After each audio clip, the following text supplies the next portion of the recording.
friend. My expression wasn't much better than yours when I first saw this. Your eyes aren't deceiving you. It's her. The famous singer, Robin.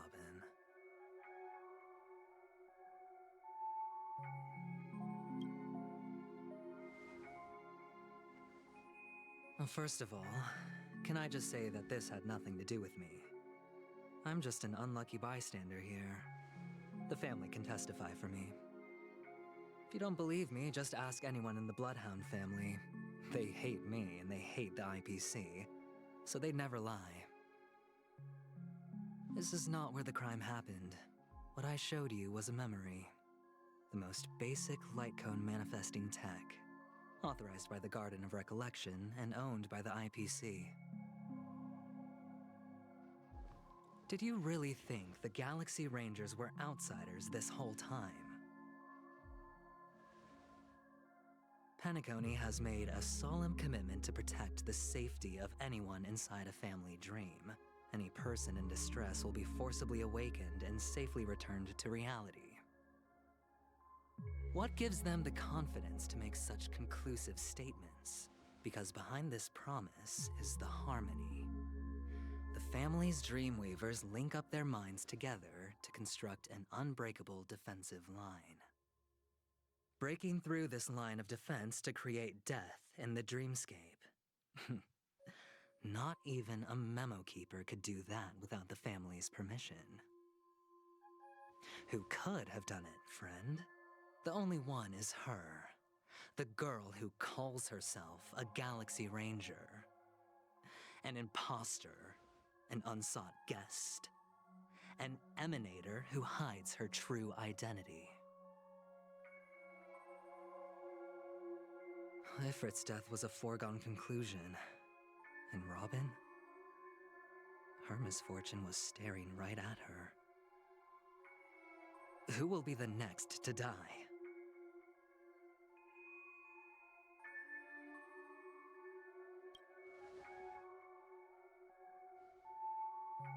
It's fine. Listen to your gut. Building trust always takes time, and I'm willing to wait.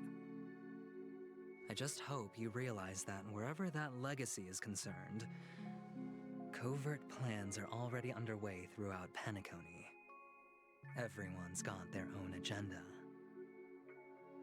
Careful you don't get stuck on the wrong side. If I were you, I'd keep my distance from Acheron. After all, any schemes out in the open are always going to be better than a monster in the shadows, right? Who's to say there isn't an even deeper conspiracy lurking beneath the surface? Memo Keeper, I think our little deal is finished.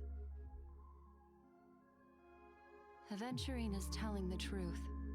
This memory is a real one, and there's no sign of any distortion grafting on. The IPC is not the Garden, and there are real limits to what they can actually do. But you know all this. Friend, let's not beat around the bush here. The thing is, I want to reach out personally to team up with the Astral Express. I told you I'm just not interested in scrambling for the legacy. I just came to Penacony for work. I'm here to retrieve some lost property for the IPC, if you catch my drift. I'm talking ownership of this frontier prison. This has all become a bad debt thanks to the cancer of all worlds. The IPC has tried sitting down for negotiations time and again, but the family wouldn't even take our calls. You have no idea how difficult these people are to deal with. Put it this way. They've hushed up the existence of death before, so they can definitely cover up any news about Robin's death. It'll just quietly float off like a bubble and pop. Nobody ever being the wiser. That's not fair, right? So then, friend, I need your help.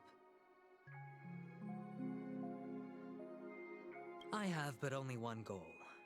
The family's front door is like a high wall, and to tear the whole thing down, I'll have to dig out a few chunks first. Once I find a weak point, the IPC will have plenty of means. Now we have our chance. So long as we can get to the truth behind her death, we can have justice for Robin. While also gaining a valuable bargaining chip for bringing the family to the table. Truly a once-in-a-blue-moon opportunity. I've been investigating and making lots of friends all over Penacony precisely for this very moment. This tragic news would be extremely bad for the family, so they'll be doing everything they can to stop it leaking, especially to the IPC. But I trust that there are still a few factions that remain exceptions, and that's why I need you all. The reputation of the Astral Express precedes you, and the Harmony will give you the fairest of appraisals. You get to find out really what happened and seek justice, and I get to put it toward completing my mission for the IPC. It's what you call a win-win situation.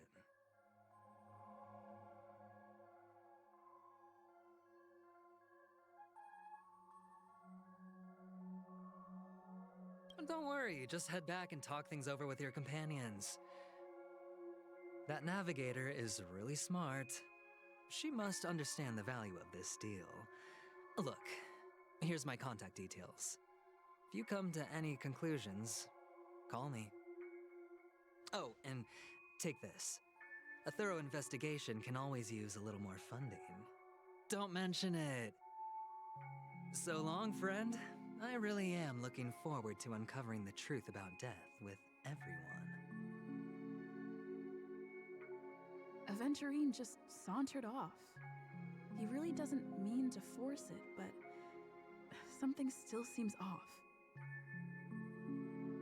What now? What are your plans? Black Swan.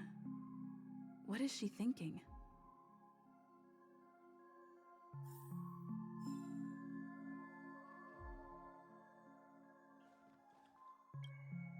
On the surface, this doesn't look like a bad deal for you. But Aventurine is a shrewd merchant whose scheme won't just be as simple as it appears to be.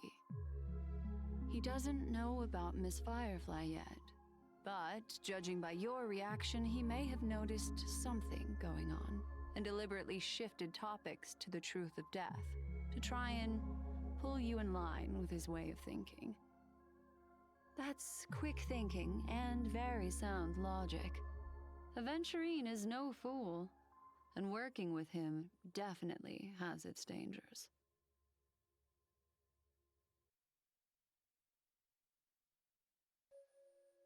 That is something I agree on. Anyway, be careful out there. There's more than one way to blaze a trail.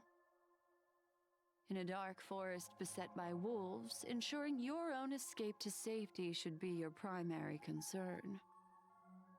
As for the other questions, I'm not sure the two cases were committed by the same culprit, but that massive wound looked like its winged blade. We've all witnessed it in action before.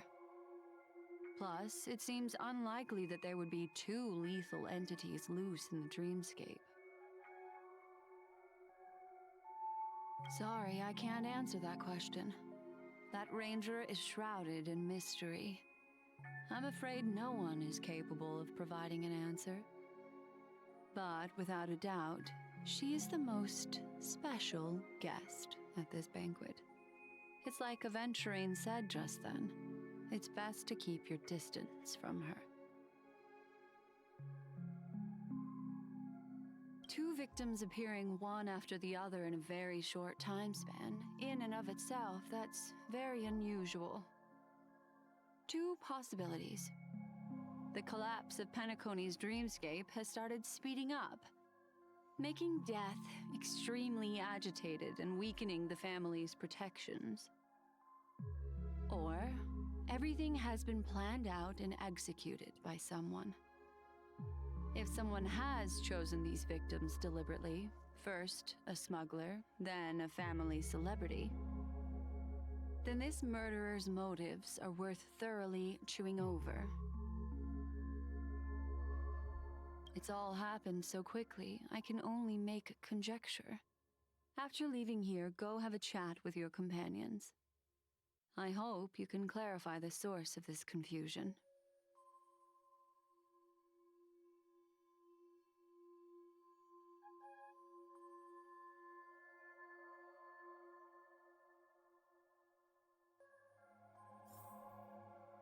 Come, this way.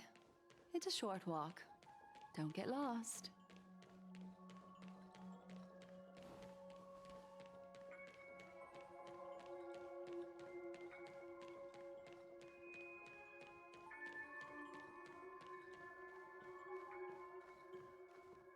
This way.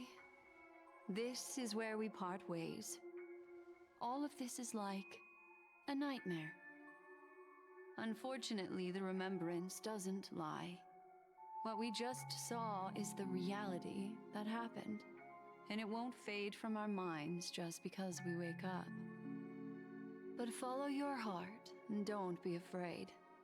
We all walk through this world casting shadows of different lengths, and ultimately, all we leave behind are precious memories. Hold on just a sec.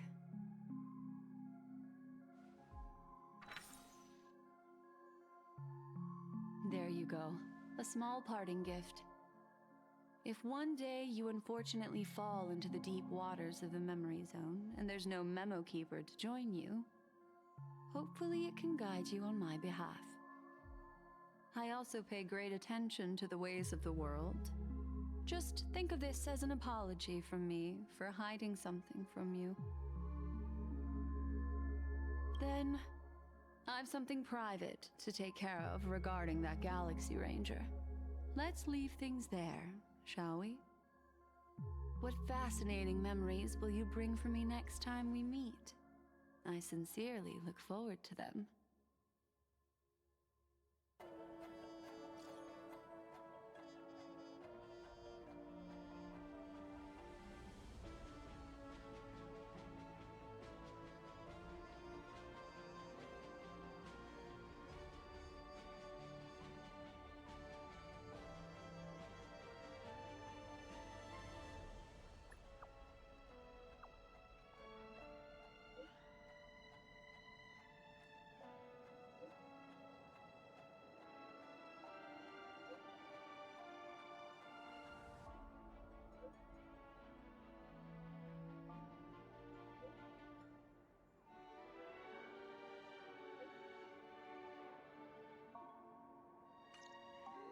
A family rep.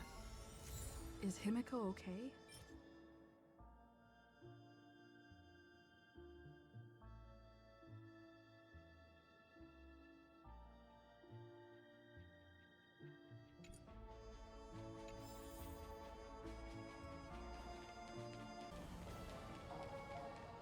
So much has happened. I should take a moment to gather my thoughts and wait for everyone to arrive.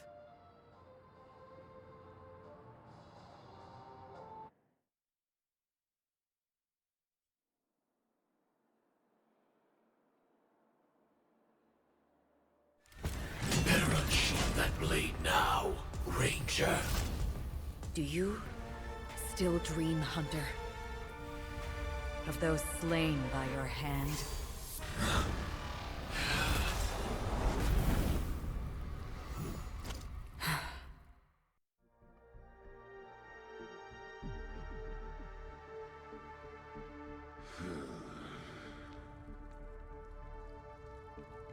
It appears the outcome has already been determined. We're still alive, as are you. You still have room to make a choice. Leave the music box behind, and then go. Choice. The bloody trail of the destruction leaves no room for hesitation. The Taurus Fire Demon. Even if you sacrifice your life for that eon, you won't get special treatment. Ranger, you tread the narrow path of the hunt. never understand. We come from the fire, and are born bathed in fire.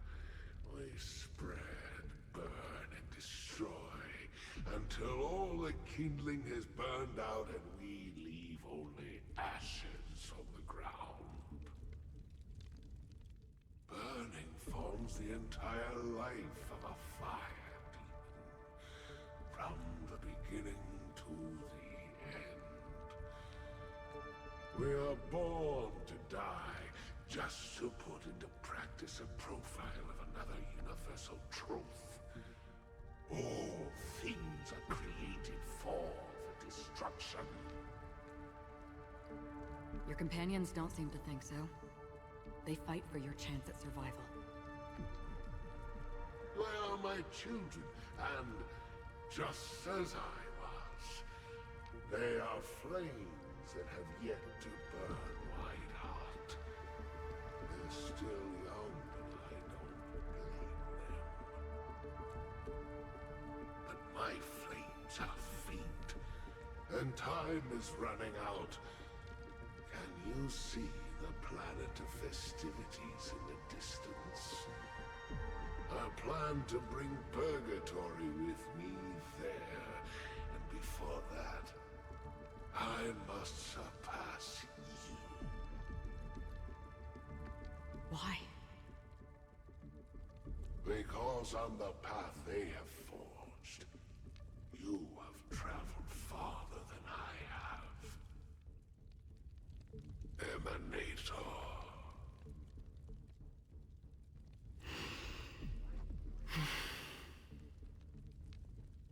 You cannot hide your true identity.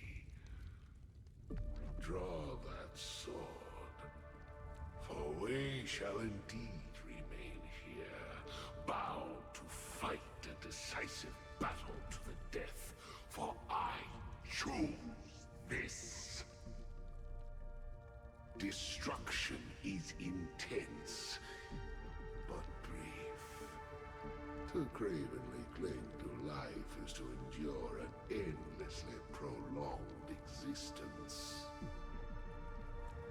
Even if the answer turns out to be your own destruction. What is important is not the answer, but that it exists, just as you exist.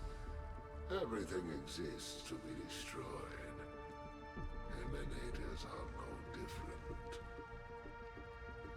Just as even sweet dreams may be born of the void, the so-called impossible is merely something that is yet to happen.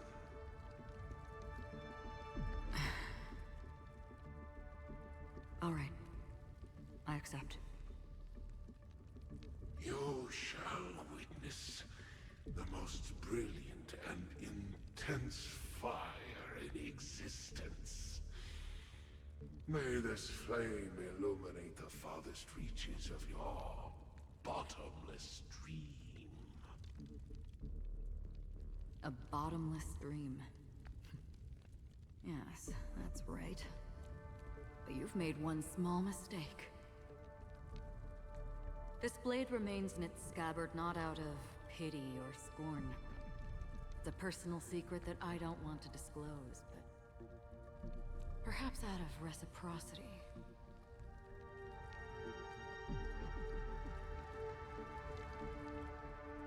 I'll reveal the truth to you. The hunt is not the path I truly follow. May death be the end of your boundless dream, guiding you back to the waking world.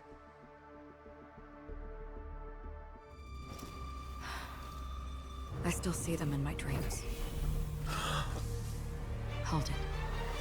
Their time hasn't come yet. My time?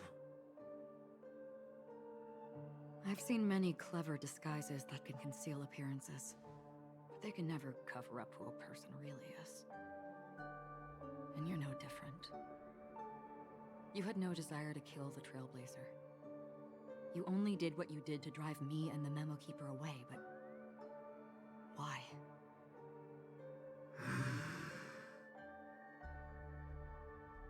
Did Destiny's slave make you do it? You know, Elio. I thought this is just the kind of thing that'd get written into your script. My script has always been brief. Other than that, anything beyond that is unnecessary. He knows my nature. There is but a single destiny from which no one can escape. And until then, I hold the privilege of choice. However, you appear to be ignorant of this, so it's time for me to inquire. Who exactly are you? Not your enemy, perhaps. That's not what I asked. I don't deserve your curiosity. Loners wandering the cosmos always have their secrets. Take me. I'm wanted by the IPC, so it's little wonder that I know something about the Stellaron Hunters. That's all. Maybe I can help. What reason would you have for doing that? I tend to forget things. Which is why, rather than memories, I'm accustomed to using my emotions to capture what I normally wouldn't otherwise. So... I know who is inside that cult armor. How about it? Ready to take off that armor and sit down for a talk? It's not yet time. I don't need help, but I can give you a suggestion that would make things better for you and me. If your goal is the Watchmaker's legacy, then go look into the family.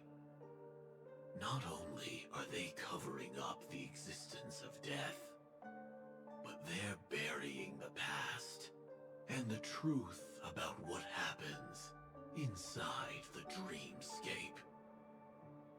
Already on it. And the Astral Express is no enemy of yours. I know that. I just never expected to hear you say it. What's next, then? The Trailblazer's been taken by Black Swan. Will you go look for her? No need for that. No harm in mentioning that Elio's only given me one instruction. Get all of the Astral Express to track down the Grand Legacy. I tried settling this in an easier and more direct way, but as you can see, here I am, confronting you. I failed. Can't ever go against the script. The so-called impossible is merely something that is yet to happen. That's it. Before we split, can I ask you one more thing? Is there anything else in your script about me? I'd like to know what kind of footnote I get to leave in that future foreseen by destiny. Unfortunately, not a thing came up. I knew it.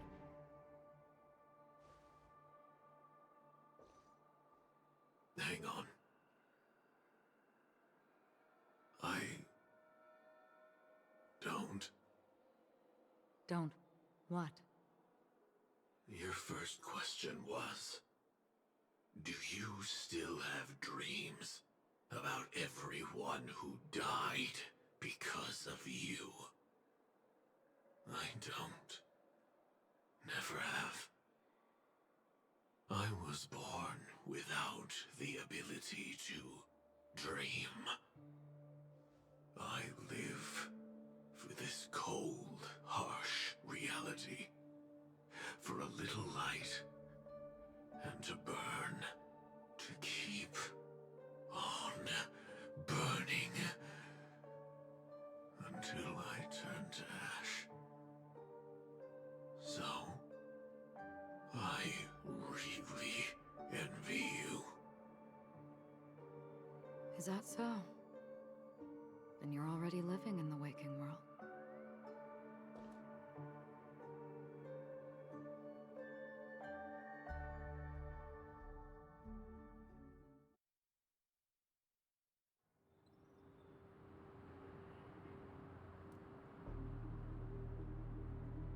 We heard about Miss Firefly from Black Swan, but we never expected Miss Robin to...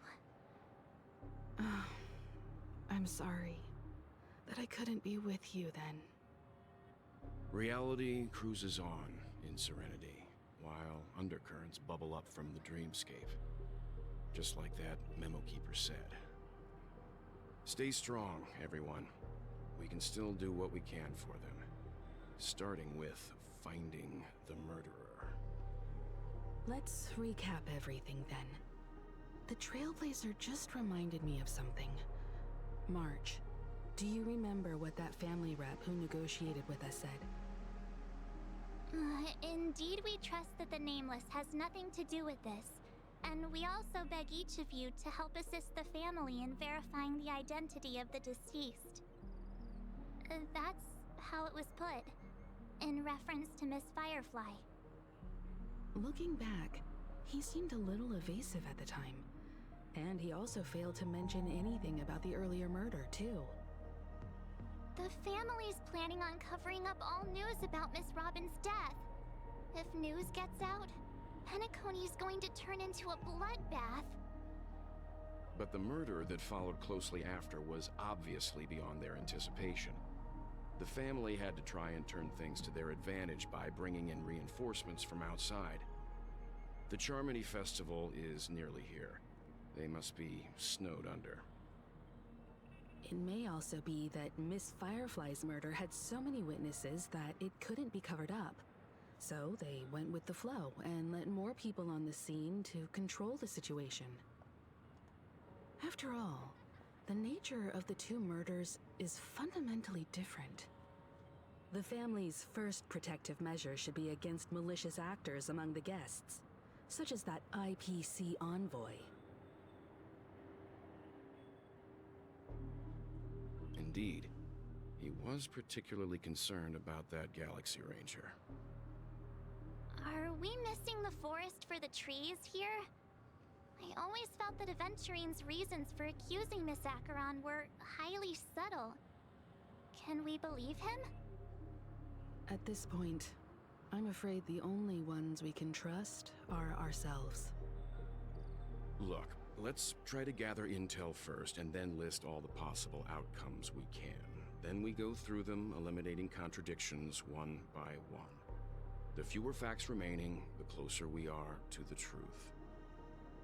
I've still got this sense of foreboding. It's like we're stuck in a whirlpool, spinning around that legacy even after everything that's happened. This time we're playing the role of a real detective. But before we start, what are we going to say to the family and Aventurine? As I see things, the family harbors no ill will towards the Astral Express.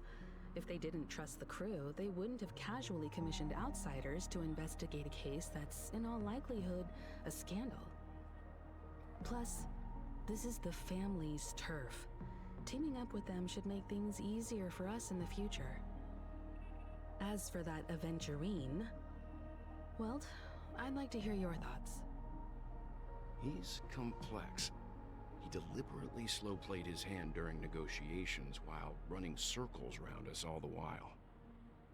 He appealed convincingly to both reason and emotion. It wasn't forced, but the intent was obvious. Still, it's good to have contacts among all this uncertainty. Aventurine showed his skills, and as far as our interests are aligned, he can become a reliable ally. We also need to keep a certain distance from the family. Never let them get too close. Teaming up with the IPC helps balance that out. If either side makes a move, we have the option to pull out. So you suggest accepting Aventurine's proposal to team up? Yes. It's risky, but we can only wait until both sides have played their cards before making any further judgments. I get why, but there's a whole lot of bad guys and girls around here, and I'm worried about getting stabbed in the back. She's been bullied a few times now, and I can't stand it anymore.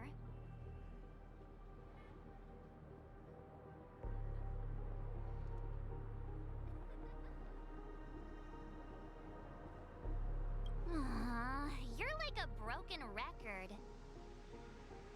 Forget about it. Just let me keep an eye on him. If that doesn't work, we can just turn the tables and use him instead. Then, could you please reply to Aventurine? Everyone, take this time to put together your thoughts.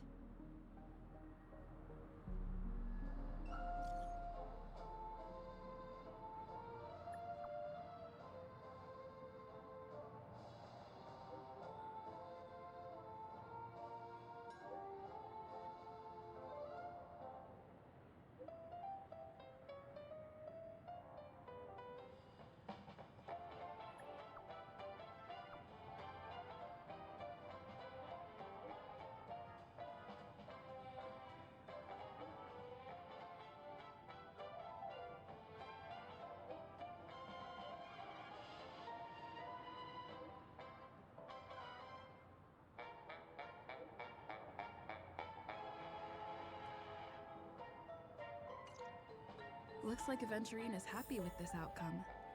Let's tell everyone about it.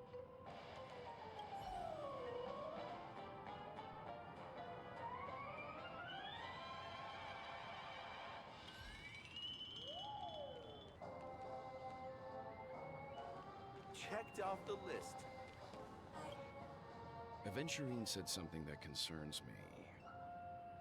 He accused that Galaxy Ranger of killing Robin without any evidence whatsoever, but said nothing about her connection to that memory zone meme or why he was stalking you. It was a groundless accusation, which only serves to make him seem more suspicious.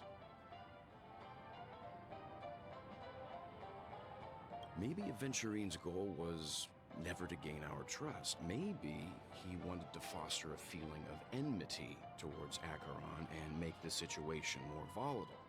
Two birds, one stone. However, I asked Dan Heng back on the Express to confirm that story about the Annihilation Gang and the lost messages. It wasn't something that Aventurine made up out of thin air. You've met her many times now. What's your impression of Miss Acheron?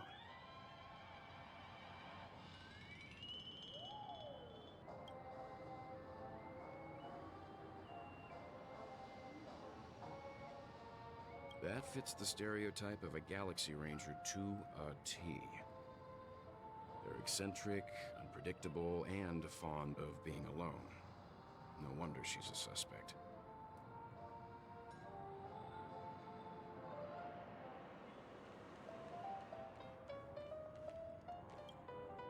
Aventurine's goal is to try and recapture Penacony for IPC. To do this, he'll have to bring down the family in its entirety to create a big enough chance. The existence of death will be covered up by the family. So how does he plan on taking them down? It's gotta be something important enough that everyone will notice. But it also can't be anything too out in the open.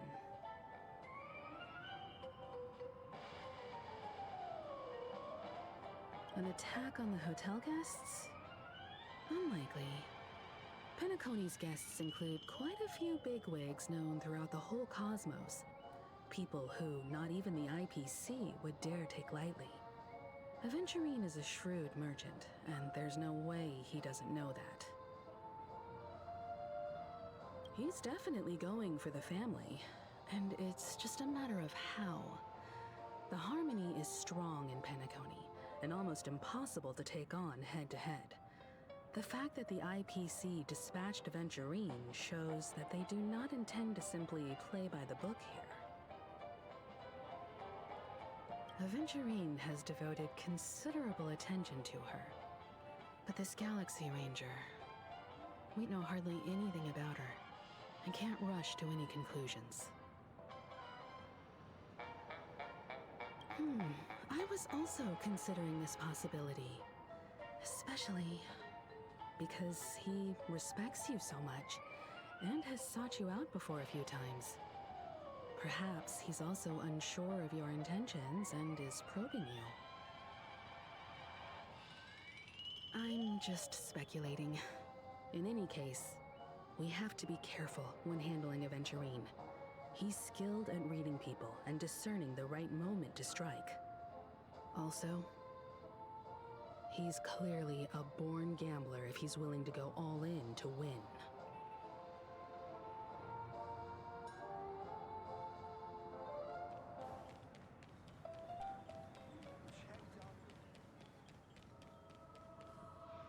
Can this be considered the majestic hall of art?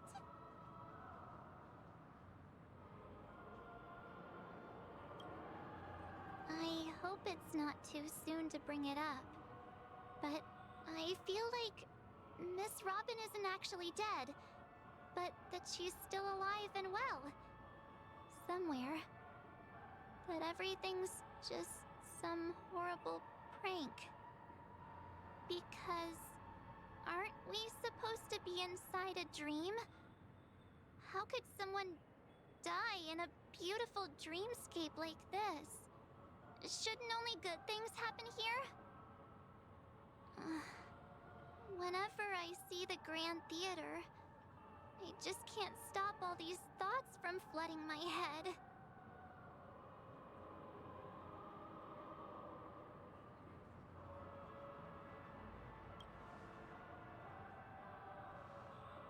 Yeah, of course.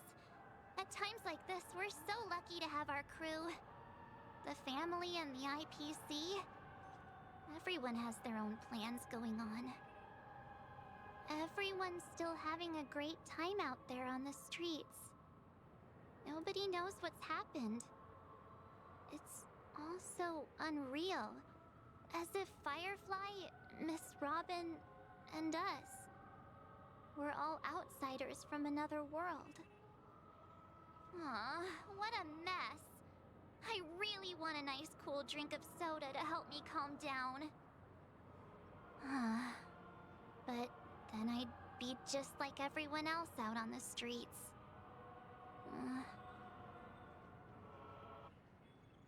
Looks like Aventurine doesn't need anything else.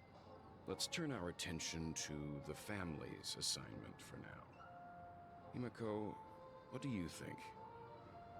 Among our current clues, the two murders that she witnessed are the most directly connected. I suggest starting here. One thing I'm curious about is, if a person dies in a dream, what happens to them in real life? Seeing as we're at the family's behest, why not pop back out to reality and verify Miss Firefly's situation back at the hotel? Perhaps we could also make a few inquiries about her while out there. How about we split off into two groups?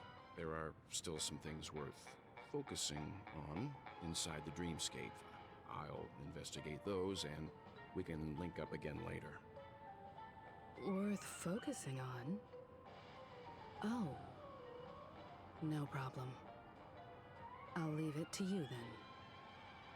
Huh? Aw, I thought I'd finally get to see Himiko and Mr. Yang go out on a mission together. Oh well. Take care then, Mr. Yang. I will. Keep in touch.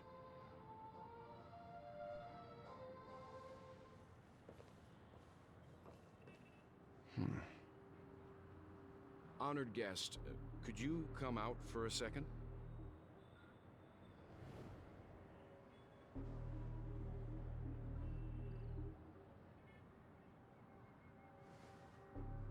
I I'd be embarrassed too, getting stared at like that.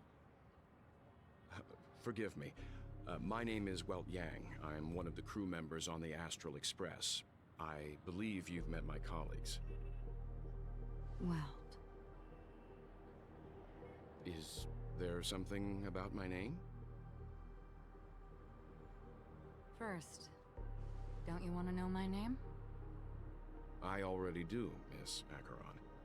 You're a prominent figure in Penacony. What are they saying about me? Some claim that you're the real culprit behind these murders, that the Annihilation Gang's tragic fate at the banquet was a result of your blade, and that you're now attempting to unleash another bloodbath on Penacony. The Annihilation Gang. Ifrit of Everflame Mansion. Tragic fate. That Duke turned his dying body to flames and sacrificed his life as a martyr. He was a determined and heroic pathstrider. Not even a villain should be disparaged like this. And what's more, there were plenty of suspects invited. Do they really think that a blade is more dangerous than that black hole you're wielding? Keen intuition. Not even the family managed to point out the truth behind this cane. So you must surely know, Miss Acheron, that peering into a black hole is not a wise move. As a potential threat, your knowledge of us has reached uncomfortable depths. Reveal your true identity and intentions. Otherwise, brace yourself for gravitational disintegration. That shouldn't be necessary. But if it makes the Nameless feel less defensive, I'll be happy to abide. Believe it or not, Galaxy Ranger, Acheron, those are the names I go by to this very day. My trip to Penacony is solely to fulfill an old, final request. I'm here for the Watchmaker's legacy. And that's it. I think I've been honest enough. Still unwilling to reveal your true identity? It's not that I don't want to. It's just that I can't. I've come so far, and I can't sum up all of that in just a few words. Everyone has their own unspeakable past. Secrets that they don't want to be revealed. And I won't be asking any more questions, such as why the Astral Express is roaming around the cosmos with a Stellaron on board. Is she okay? That memo keeper didn't do anything, right? She's fine. Let's just stick with the topic. Gaining my trust depends on how much you're willing to reveal. I've run around many different Penacony dreamscapes just to try and find that legacy. And during this period, I came into contact with quite a few guests. In the process, I gradually came to realize the secret of Penacony may be closely related to the Trailblaze. That's why I've come to ask for your help. I don't have enough proof yet, but I'd like to speculate something. The source of all tragedy lies within the family. If you could trust me, we could find the proof to support this claim together. Mr. Yang, I think you've come to the same conclusion, haven't you? Let's leave it at that. For now, I'll choose to believe that you bear no hostility. Share your findings with me and me alone. I don't want vague conjecture to interfere with other people's judgments before we find solid proof. Mm-hmm. By the way, would you like something to drink? Before we go, how about 2 cups of Wake the Heck Up? No, 4 cups. Because the conversation coming up will last forever.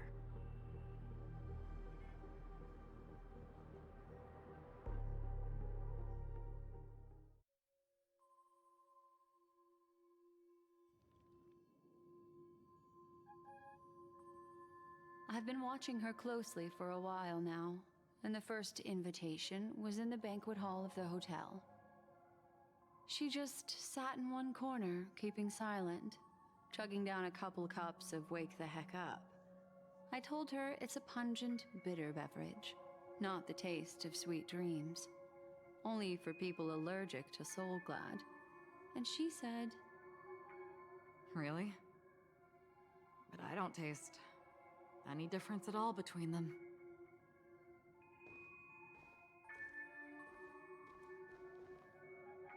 the guest rooms are charmingly minimalist. An aesthetic you share, Miss Acheron. It's a cinch, this music box. The invitation received by the Annihilation Gang. There are latent memories that linger on it yet. You see, memories of you are not yours alone. They travel in other people, other things. I know much, and I can predict even more. With some help, the dead can be made to speak. The Annihilation Gang, that band of desperados who all disappeared after meeting you. What exactly happened to them? Well, let me reveal all.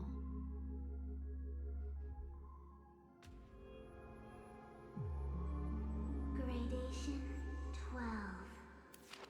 Dreamscape 12. Father, I dedicate this to you. Well done, Dubra. Wherever they go, shall be met by annihilation. There it is. It's hazy, but it's Ifrit's voice. The other one is probably his progeny. This is the residual memory from when the invitation was first delivered. They were abruptly interrupted. Then, what happened next is... They sought refuge in the land of sleep, merely wishing for undisturbed rest, away from the storms. Children of the flame, this marks your rite of passage. She won't be necessary. I alone am enough.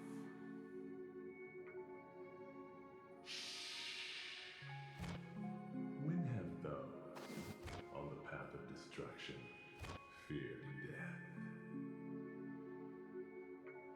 The Everflame Mansion has set out on a journey. Those poor people, they have no idea what lies in wait ahead of them. Memory recovery is going well, but slowly. She'll be here soon, and time is short. There's nobody else here, so there's no need to be delicate. In fact, I think I'd better go all out.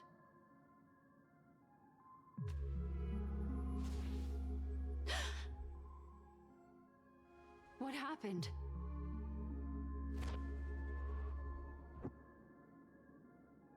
The memory after that is blank. How is that possible? This music box fell into Acheron's hands, and she brought it to Penacony. That's a fact, and that's how it should have gone. But along the way...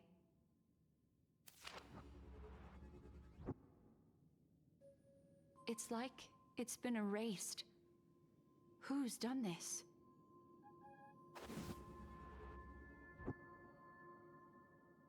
Who are you? Who are you? It's... no. Is this not a memory? Oh, a memo keeper. Do you serve the Garden of Recollection? Or the Cremators? My name is Constance. A pleasure to meet you. We were supposed to meet in Penacony and spend an unforgettable time together. But that seems unrealistic. Dahlia's not welcome on the banquet star, and I don't need a coming-of-age ceremony. And you, I know what you're looking for. Want her secret? I can give it to you, and then you can enjoy the banquet for me. I wish you unforgettable memories.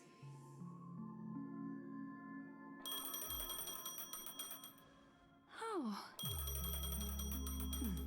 A phone. Wanna listen in?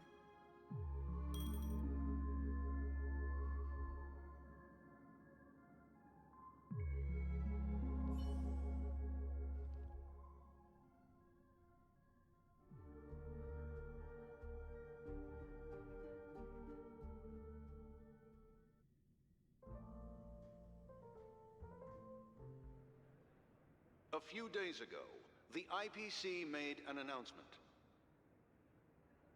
Under the watchful guidance of the Marketing Development Department, and in accordance with the Interstellar Peace Charter, the independent Sigonian sovereignty has hereby been established, and shall take a legislative seat at the Interstellar Congress.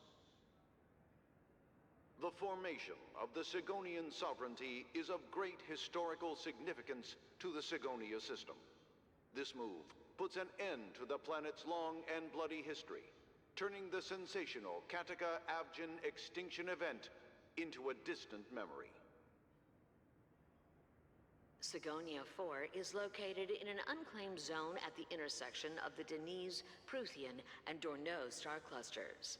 The planet's surface environment is known for being extremely harsh, constantly faced with the threat of impact from small-scale celestial objects. This is why very few intelligent species have made this planet their home, dividing themselves into several tribes to eke out nomad lifestyles as they struggle to survive the arid desert wilderness. They have developed their own folk beliefs that are independent of the Eon belief system. Sigonia. Sigonia. Ravenous eye of the storm, spurned by all the gods. Land of rock, but not water. Lightning, but not rain. Blood, but not tears. You beat us with your falling stars. You lash us with wind and storm. You chew us up with the cracked earth.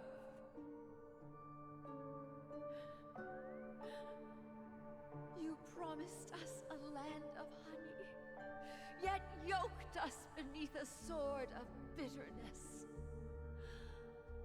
Oh, Gaiathra Triclops, if thou can hear me, please open up thy 3 eyes and gaze upon this child. When you took his father, my child was still sleeping in my belly. And where my husband went, I too soon must go. I don't ask for a peaceful death. Just for you to tell me, does the baby swaddled sweetly asleep? Does he dream of his mother's heartbeat and the sound of falling rain? Please tell me whether this life is all just a fleeting dream. Otherwise, why would this child be born to face impending death? Mommy! Mommy! Mommy, the rain! It's raining! Raining?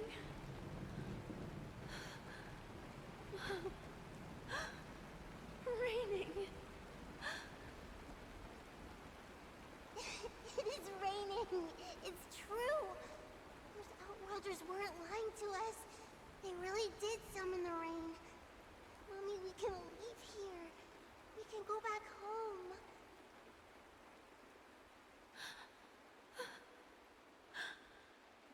Back home. Gaiathra Triclops. You came. Do you hear that? Thank you. Thank you.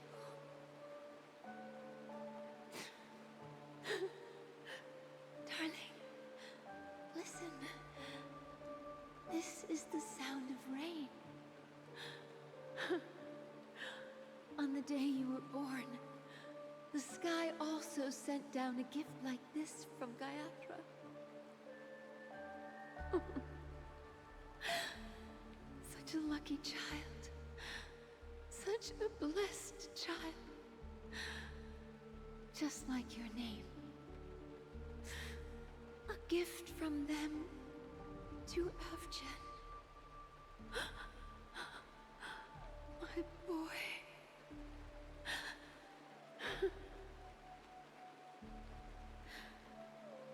May the goddess Gaiathra close her eyes 3 times.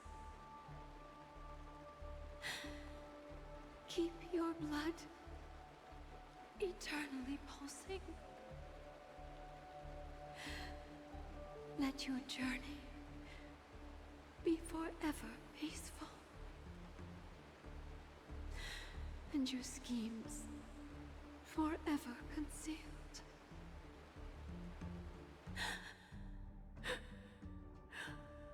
Welcome to this sad world, Kakavasha.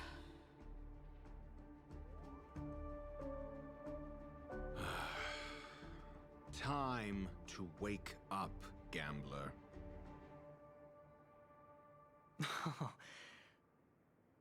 Oh, heavens. I must have drunk too much Soul Glad. Didn't expect you to be back so soon. How is it? Find anything? Just as you guessed.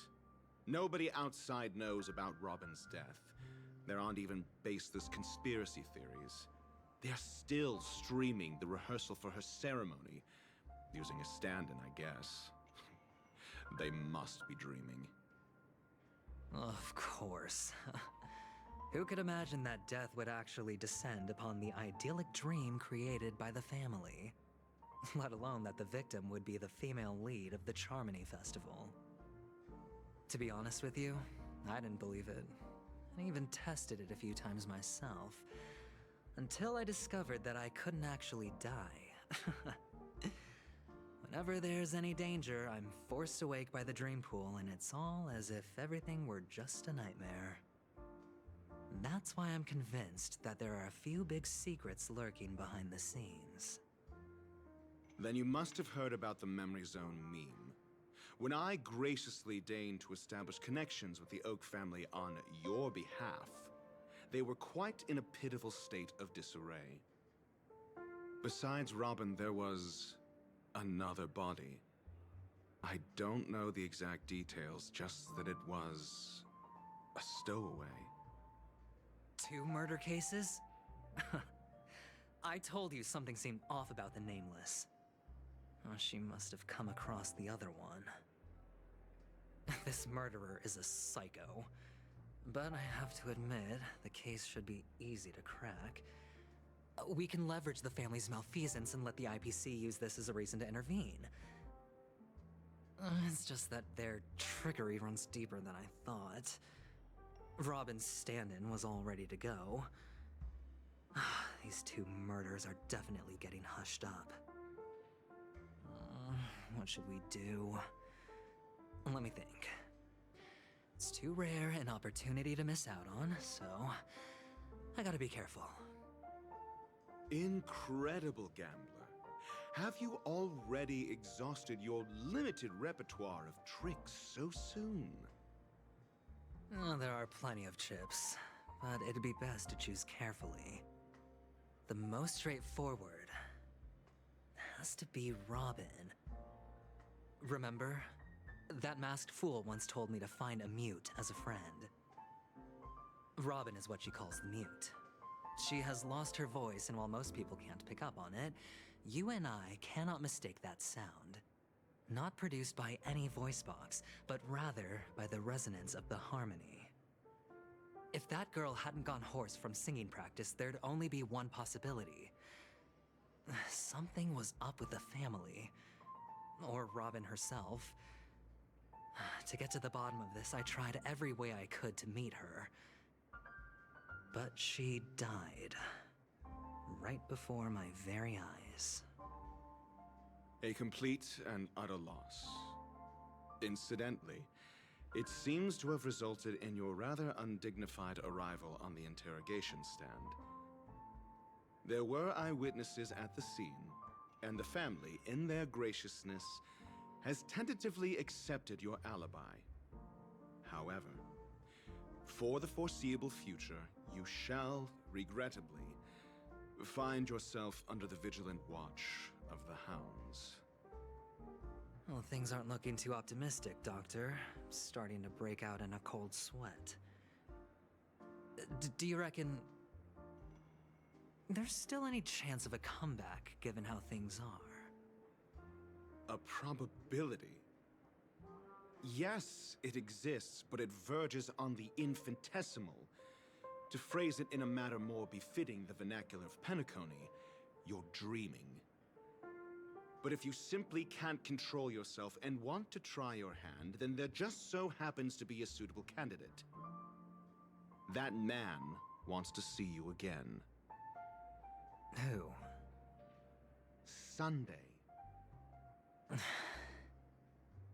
Is this a public hearing or a private trial? If it were the former, it would hardly befit my stature to stoop to the role of a mere messenger. Fine. Well, that's great. It's all great. You see, the dead can't talk, but the living can. Ratio, I'm convinced now that there must be something wrong inside the family. Oh, just you wait and see. That man's sister has died. He can't sit on his hands. Well, without any further ado, let's set off. Lead the way. The show is about to begin.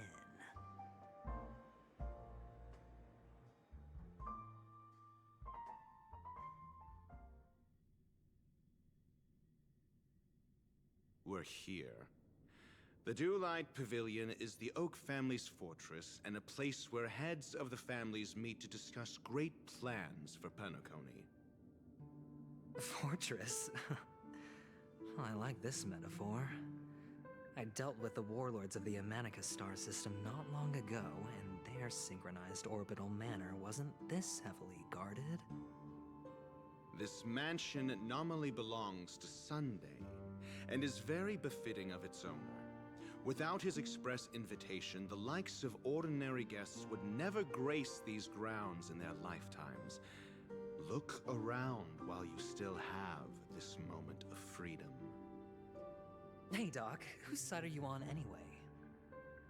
Who's to say I won't sell you out? We'll see. When we meet the authoritarian master of the Oak family, I'll pry an answer out of him. Follow me and I'll bring you to his parlor. Hold your tongue and let me deal with the members of the family.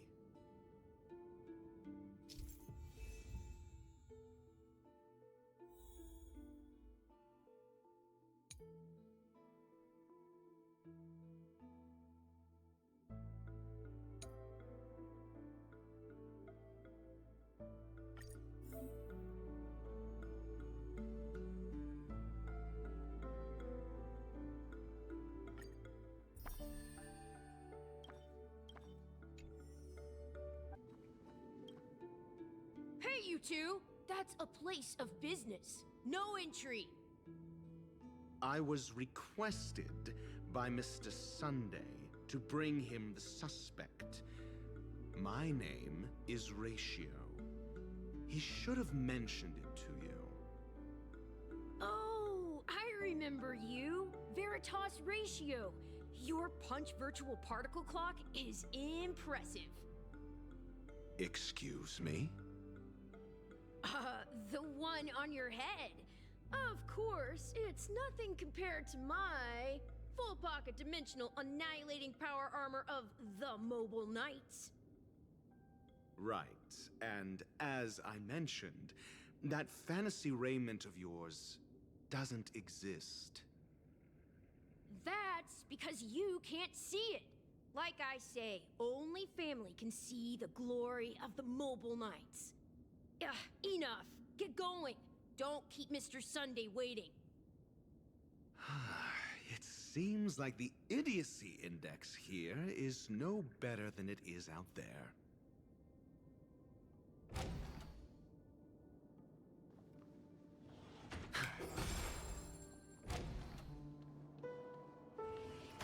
A dead end? The door is shut tight. Looks like we're on our own. I mean, there isn't a door. How did you get in before? For security reasons, the family built the administrative site deep in the dreamscape, with the mechanisms hidden in these Nightingale statues. The direction of the statues can be controlled. On the previous occasion, an attendant named Kona had gone to the side room to verify something before setting the statues in the correct positions. Well, maybe we should do the same. Let's go and take a look. Of course, we can also use brute force. Solving a problem by brute force doesn't prove your intelligence. The side room. Don't let me repeat myself. 6 nightingales facing in different directions. An obvious hint. But are these nightingales? They are. What's wrong? How can nightingales be so huge? They look more like torment eagles to me. There are no eagles in the 5 families, only nightingales. Why am I wasting time with you on this?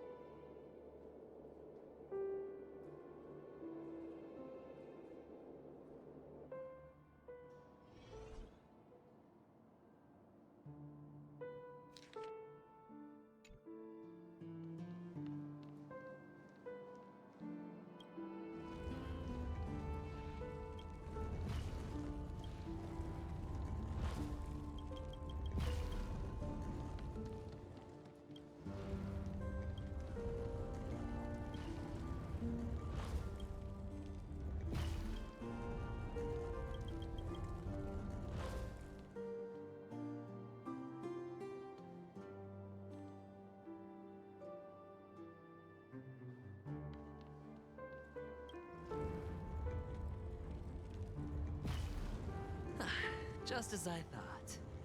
Here's the correct answer.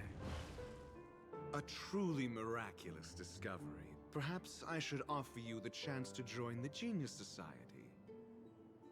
Really? Well, I thought you'd given up on that already. I was being sarcastic. Can't you tell?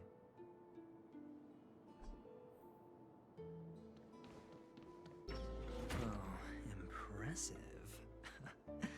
So much for Mr. Sunday's reserved, virtuous image. Do you need me to remind you? We're in a dreamscape. No matter how grand the mansion looks, it'll not affect Penacony. Stop wasting your time nitpicking the family here. Yeah, you're right. The only way to destroy the family is death. Sunday must have thought the same. Let's head down. Hold on. Huh? What's wrong? Are we heading the wrong way?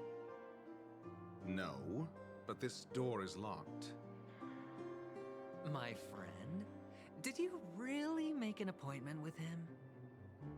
It's a trial. You got to prove your worth to Sunday before you can speak with him. If I'm not wrong, we need to find a way to open the store in the hall, or this place will be our prison. Oh, an escape room. My favorite. Get serious. I've no time for games. Let's head back. The hint is probably in that prominent sandpit. Oh, look. There's a noticeable gap in the model. I believe you're right. There wasn't a gap before. That man must have done it intentionally. Well, with your brilliant mind, you shouldn't have any trouble recalling what was here last time. Right, Doctor? Of course. Let's look around. When I see it, I will know it. Fine. Fine. Why do I feel that we're pursuing a degree in burglary now? Found it. This is it.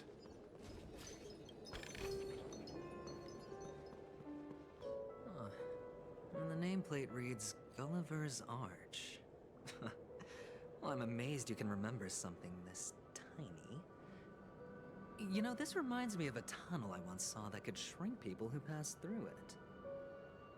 If I were you, I would shut my mouth. It's wise to remain silent when you should.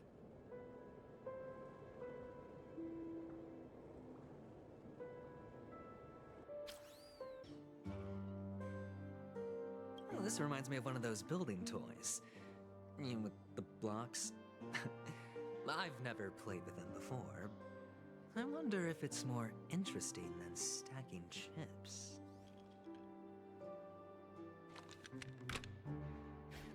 Oh, look. The gap is closed. And it fits perfectly. So, what's next?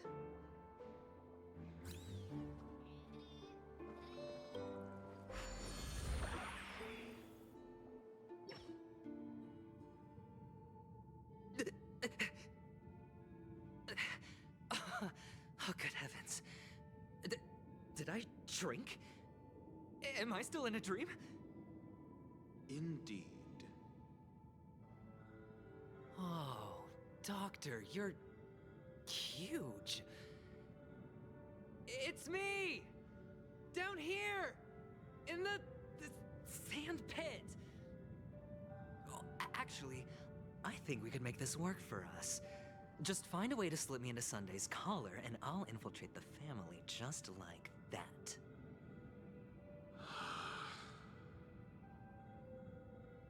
Oh, fine. I was just kidding. Let's find a way to open the door.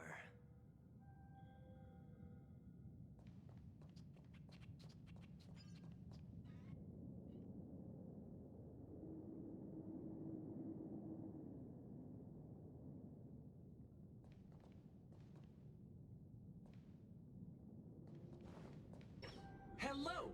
Welcome to the Golden Hour base model. I am an Oak Soldier. I will be here to guide you through the tour of the base model. Happy to be of service. And tell me about the tour. Hello! Welcome to the Golden Hour base model. I am an Oak Soldier. I will be here to guide you through the tour of the base model. Happy to be of service. Generating guide. Please wait patient.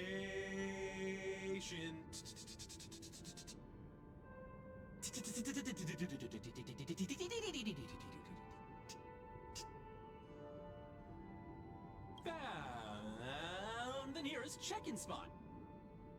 Please look behind me.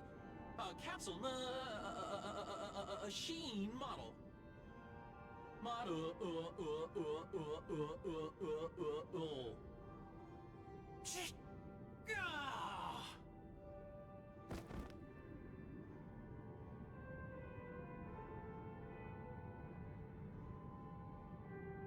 What's up with that?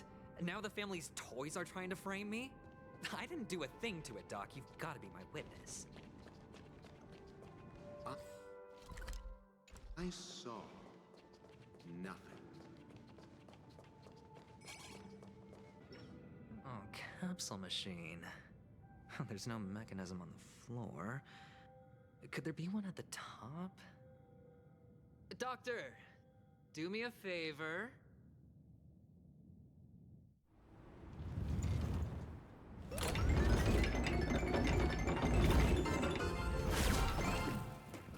So, I was right.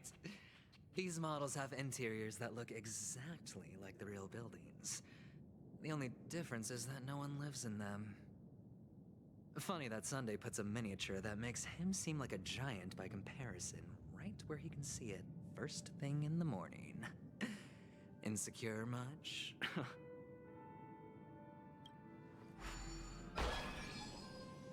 Oh, one of the fragments flew upstairs. I'll need to use the pinball machine to flick myself up there. But it's tough. Oh, great. There's another pinball machine base here. And it's empty too. Doc! I'll need your brain power again. There's no need to yell, I can hear you. The pinball machine must be hidden somewhere in the hall, like the arch. Wait here, and I'll be back in a minute.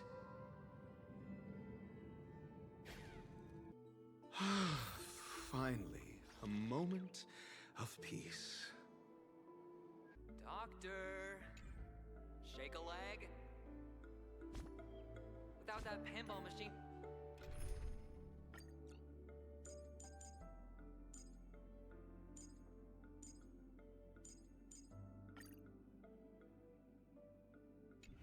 Neither one of us is going anywhere anytime soon.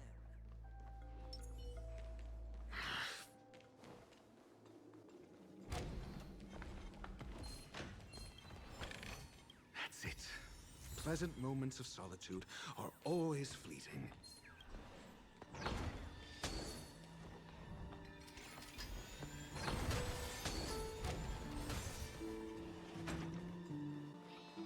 Oh, you're back.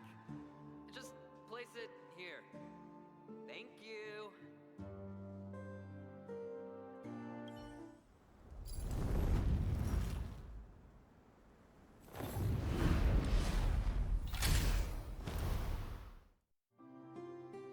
Thanks, Doc. Oh, Ratio, you should come in here and take a look. The view here is breathtaking. Honestly, you could easily squash me with just a pinch. If that is your wish, I will do so without a moment's hesitation. All done. Piece of cake.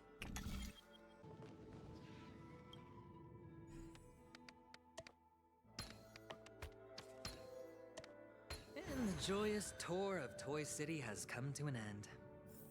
Makes me feel sad. Oh, Penacony isn't all bad, right? I'll use this interesting experience as a talking point at the poker table. It's a pity you made it out of the sandpit alive. Sunday is just beyond this door. From my limited understanding, he's not someone easily handled. Are you prepared? Yeah. Only I believe he's the one who should be prepared to face me. Tell me about your plan. I don't have a plan. I'll just play it by ear. There are only two kinds of bargaining chips when dealing with people. Benefit or fear. Looks like sincerity isn't in your dictionary. Am I not sincere enough? There's no need to emphasize it. We've got to make good use of death. That man's sister is dead. He won't be able to turn a blind eye and that's fear. And I'll help him find the murderer. He can't do it due to his status and position, but I can. And that's benefit. On what basis do you believe he's incapable, necessitating the delegation to someone from a rival faction? The IPC? Simple.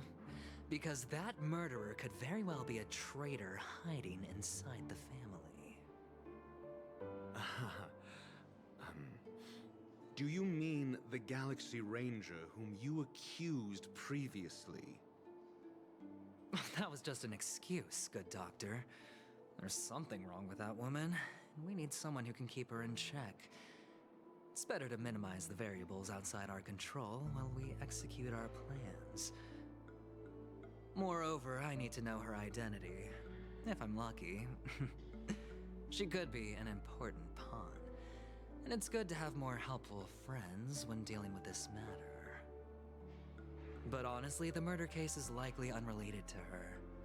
I believe my standpoint. There's a rat in the family. Otherwise, why would Mr. Sunday arrange a private meeting with us? This isn't an interrogation, but a secret negotiation. We'll see. Using Robin's death as a bargaining chip, I'll win back my freedom and power. In the end, I'll ruin this beautiful dream and create the grandest death. If the chance of winning is just beyond this door, even if that chance is close to zero, well, you can't win if you don't play, right? Ah, the charming audacity. To think that you, of all people, might emerge victorious, dear gambler. 3 chips are enough. All or nothing. It seems my puzzles are too effortless for you, IPC Ambassador. I appreciate your words. And I see you put a lot of effort into welcoming me, Mr. Sunday. However, this is no way to greet a guest.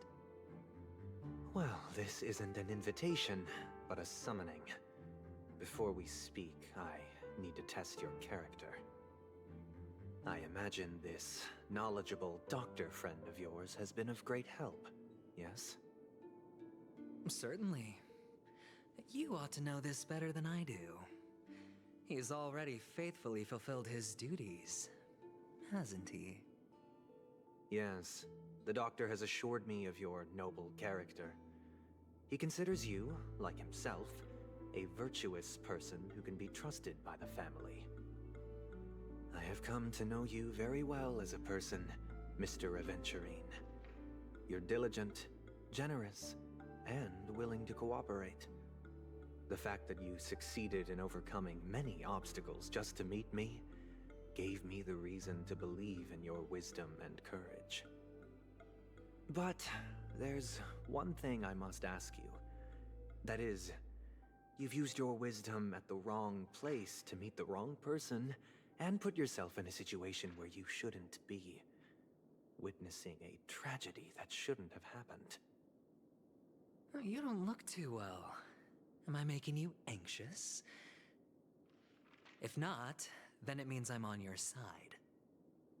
If I wasn't mistaken, you'd just made a serious accusation against the family. No, you weren't mistaken. For depravity is creeping in around you.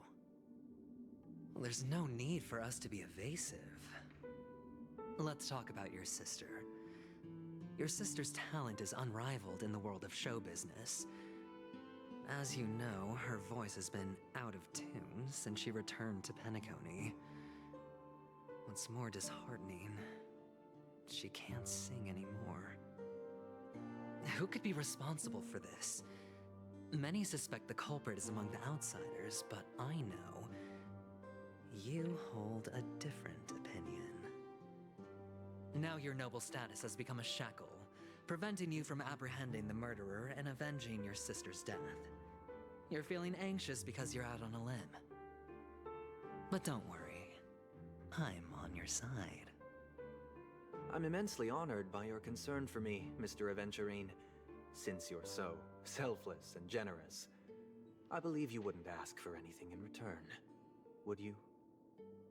Well, naturally, you wouldn't incur any loss from this. I just want to reclaim what is mine. My liberty and the personal items under the family's custody, the bag of gift money, and... the box in which the cornerstone is stored. That's right. Cornerstone. I've heard it's a treasured asset of the Strategic Investment Department. A sacred stone that seals the Preservation Emanator, granting significant power. And every liquidation specialist holds one. For an object so precious, it probably comes at an even higher price than other forms of recompense. Well, I'm sure you're aware of the high level of risk I'll be undertaking to bring the truth to light. Mr. Aventurine, when you're out and about, do you always make adjustments to your appearance? Your tie should be on the center line. Your shirt must not protrude from your vest.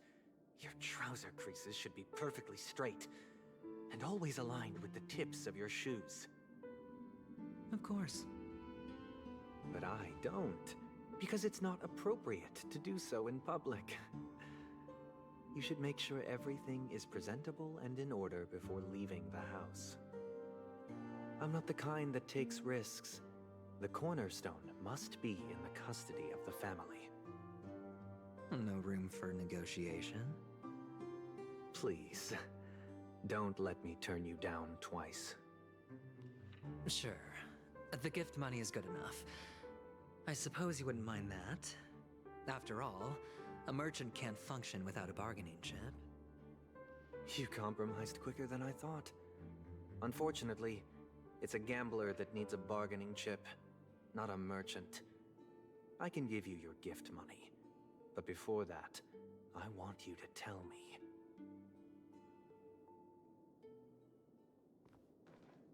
The fact that you can decisively forsake the box you asked for, what exactly is stored in it?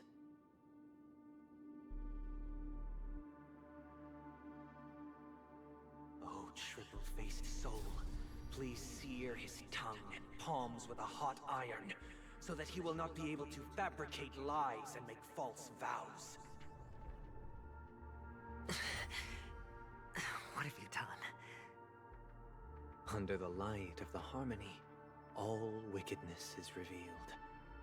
I implore them to shed their light, and I'll ask you questions on their behalf. Next, you have 113 seconds to prove your innocence and gain my trust. And if I refuse to answer? You can try, and we'll see if the harmony rejects you. Question. Do you own a cornerstone? Yes. What a simple answer. You, too, understand that idle chatter leads only to poverty. Did you hand over the cornerstone to the family when you entered Penacony?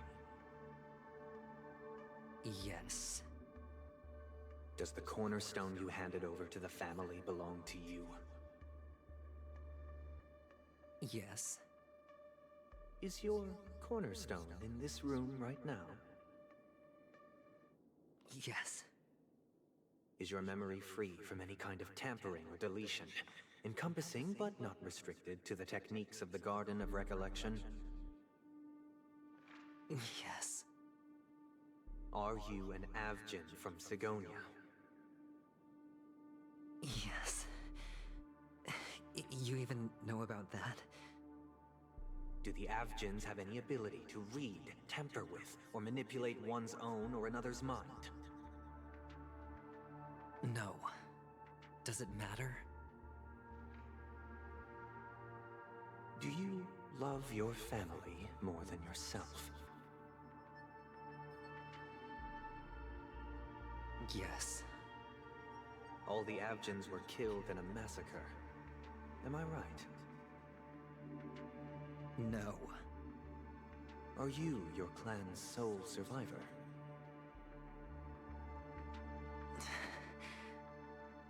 Perhaps. Do you hate and wish to destroy this world with your own hands?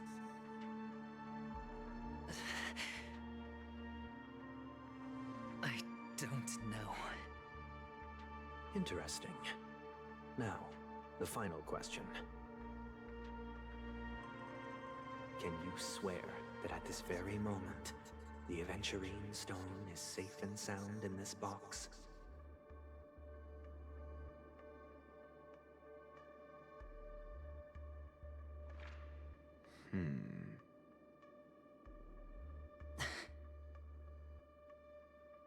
Of course.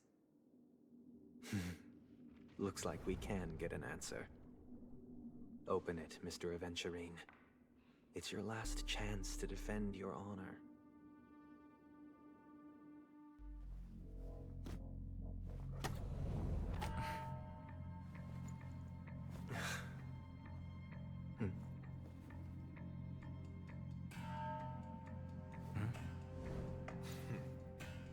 Please.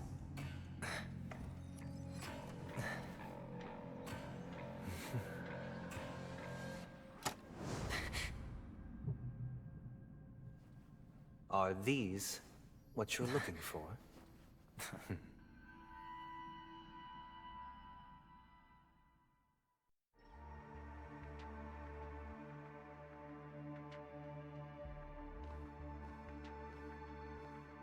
Since you came as promised, learned doctor, does this mean that you are willing to take the side of the family in this farce? What makes you think you can convince me? I've heard you haven't enjoyed Mr. Aventurine's company. I also understand that you're an avid learner who sees the pursuit of knowledge above all.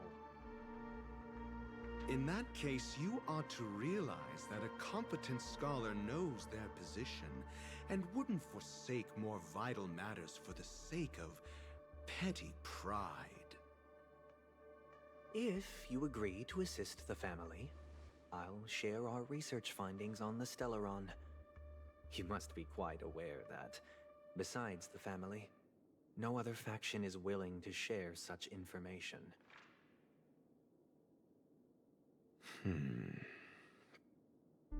Cut to the chase. What do you need from me? I need Mr. Aventurine's comprehensive plan. Haven't you confiscated his cornerstone? You can't expect a featherless bird to take flight.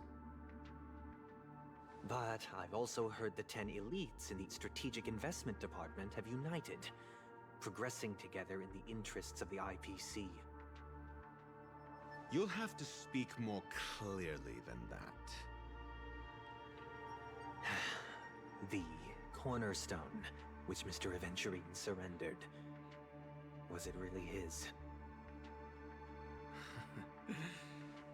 You question whether he would entrust you with someone else's cornerstone. The 10 Stonehearts aren't as united as you think. Cornerstones are significantly more precious to them than their very own lives. But you know that he's a crazed gambler. The more vocal he is about it, the more cautious I must be. I never imagined someone would share his way of thinking. Honestly, you should see a shrink. Bring it. The box containing the cornerstone is unique, and only IPC senior staff and related members can access it. But I happen to be among them.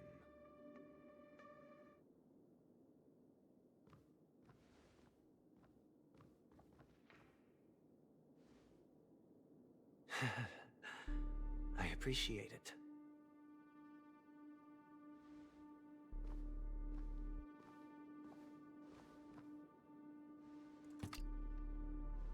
Unfortunately, your guess is correct.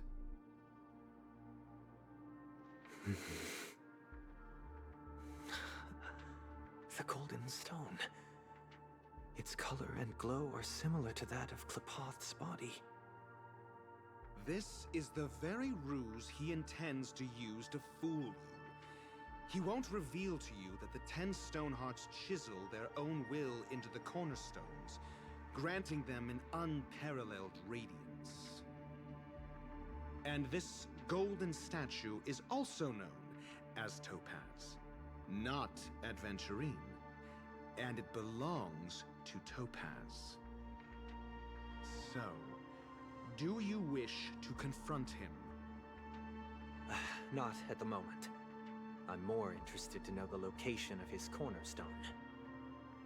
The safest place somewhere you'd never think of. Because he never intended to hide it. In fact, that cornerstone has been in your hands from the very beginning.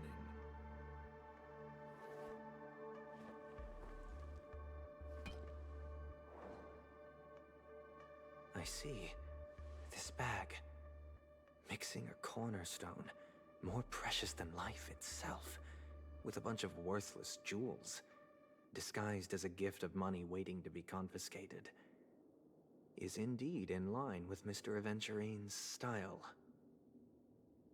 Then he makes up some trivial excuse, downplaying the matter, and requests the gift money. This is a gamble, one he's all too familiar with, betting on your single misstep, leading to a total loss. Learned doctor, I am grateful for your help. The family will surely reward a righteous person like you. As for the villain, I hope he retreats in humiliation. It was all thanks to your friend with a keen eye that I could add a blot of utter failure to your storied career. Ratio, you wretch. Finally shown your true colors, huh? Oh, and just to remind you, you currently only have 17 system hours left to live. Treasure your remaining time, and savor the delectable aftertaste of defeat. You might as well explain yourself a little more clearly. What I performed on you just now was the Harmony's consecration. You were to show allegiance beneath the illumination of their grace.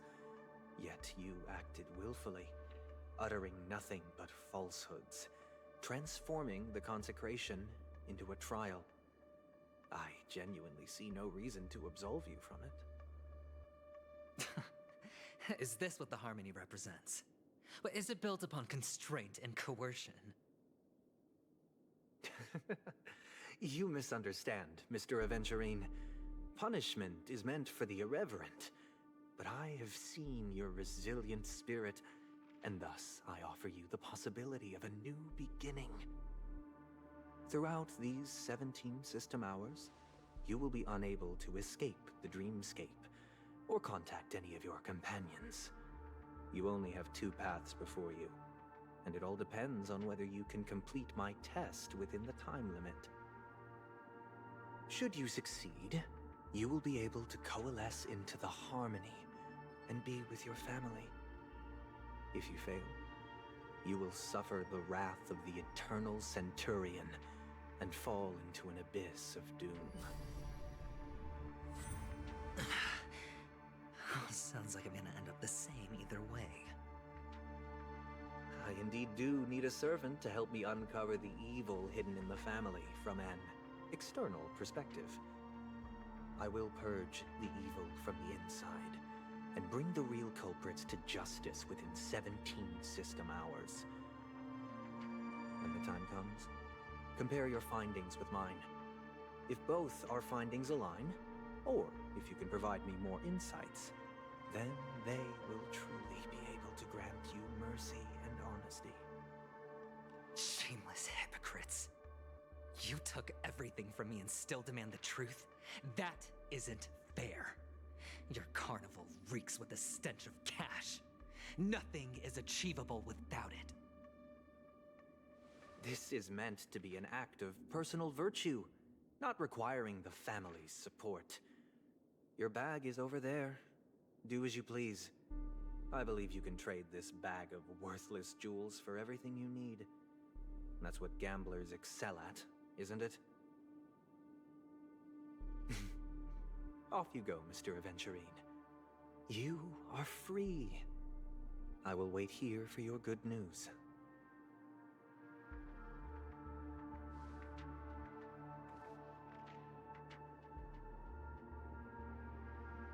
This meeting isn't an interrogation or a negotiation. It's an outright execution. Why would I do that, Mr. Aventurine? I'm just wondering what a passerby who stumbled upon a scene of a murder could have found out. That's all. By the way, before you go, I have a personal question. What is it now? Do you truly wish to bring about the destruction of this world?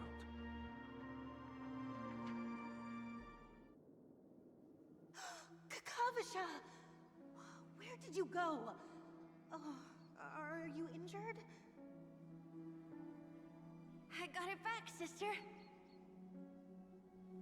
You went to look for them? That's too dangerous. It's just a necklace. It's neither food nor water. We can survive without it. But I can't live without you, little brother. Promise me not to look for those catechins again, okay? Sister, don't be afraid. The catechins are fools, but I'm smart. I played a game with them, and I won. Won? What happened exactly? Tell me. I made a bet with them. The two birds in the desert and me. Who will die first? I won. They suspected me of cheating, but I didn't. I won fair and square. Of course you'd win. You've always been a lucky child. Gaiathra Triclops must be watching over you. But that's no reason to push your luck by going up against those bloodthirsty, cruel catechins. Have you forgotten how Mom and Dad...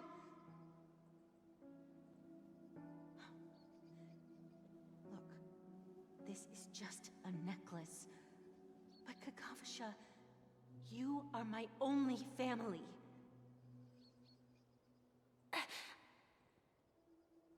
I'm sorry, sister. I thought you'd be happy. Because Mom left you this necklace. There'll be no next time. It is important. But not as important as you, my dearest brother. I don't blame you, but you must remember what Mom said. Pain and poverty are the trials of Gaiathra Triclops. She has also granted us a chance. And that's your good luck, Kakavasha. Your good luck is the most precious wealth we, all Avgin, have. You're a child blessed by Gaiathra Triclops and can lead the clan to happiness. So always remember to protect yourself and never resent the pain and poverty you're going through, all right?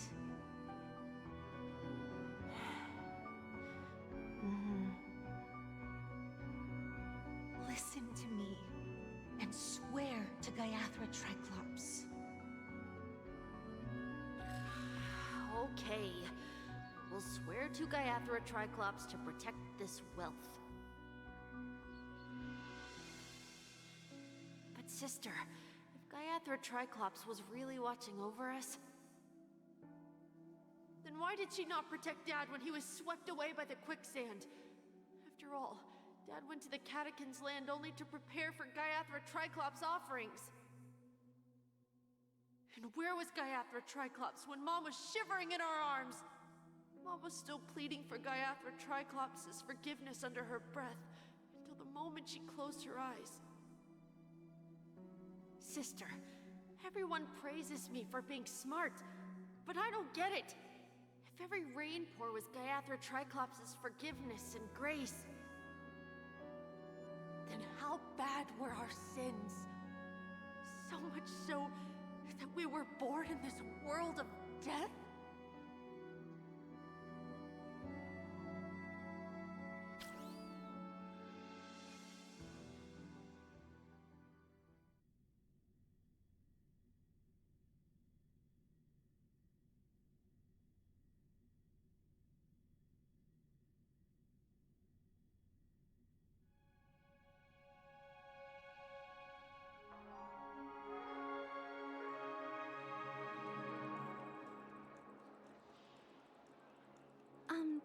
Excuse me.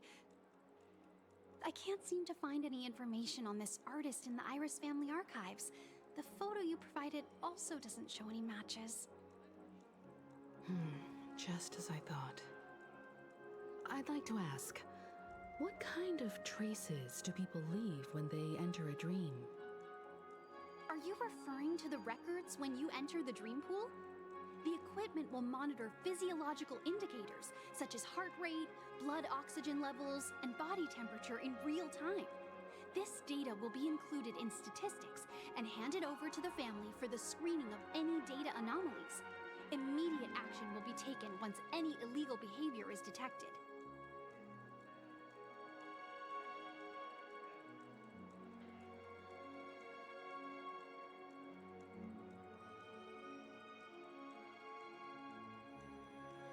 I apologize.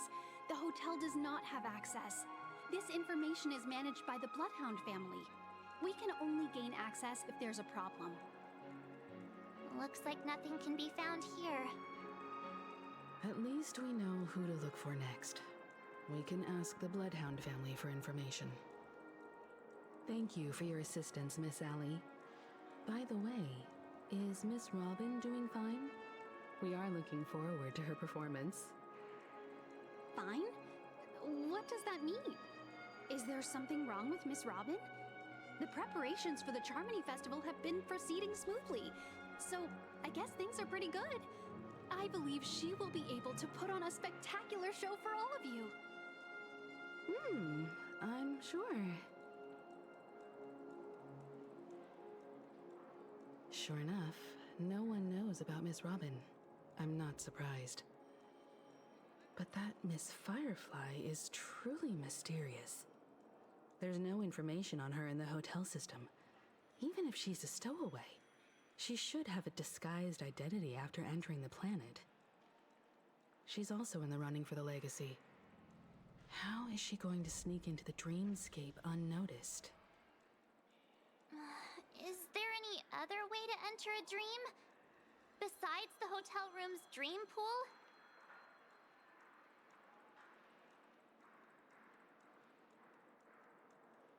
The Memo Keepers have abilities that are difficult for normal people to comprehend. In the memory zone of Penacony, they thrive effortlessly, a fact proven to us by Black Swan. The hacker girl from the Stellaron Hunters used extraordinary means to unlock the Dreamscape Hotel's seal. According to the scene witnessed by her, it is likely that they are behind Miss Firefly's case. The Garden of Recollection and the Stellaron Hunters. Both are possible, but what about the IPC? Since they want Penacony all for themselves, they're bound to have a plan. Who are you guys? The Bravo team has arrived at their designated position, ready to execute armed evacuation operation. Boss, get moving! Armed evacuation? Boss, aren't you drunk? What do you know? It's more efficient this way. Just don't let the director find out. Act first, report later. Understood? Help me! I spent all my year-end bonus on the snowball! I don't want my name on the department's major disciplinary notice! Hey, check it out! That voice. Could it be the IPC workers from Belobog? To all guests, the IPC will be conducting special operations within the hotel. Please follow the staff in charge of evacuation to the designated safe zones, or compulsory measures will be enforced. I'll request a beating for you lot! You've been told not to drink during work hours. Take him back to the hotel room. I'll organize a meeting later to properly go over how this incident report should be written. Miss Topaz? I never thought I'd run into you on Penacony. Long time no see, Astral Express Crew. Aventurine has told me a lot about your happenings. Huh?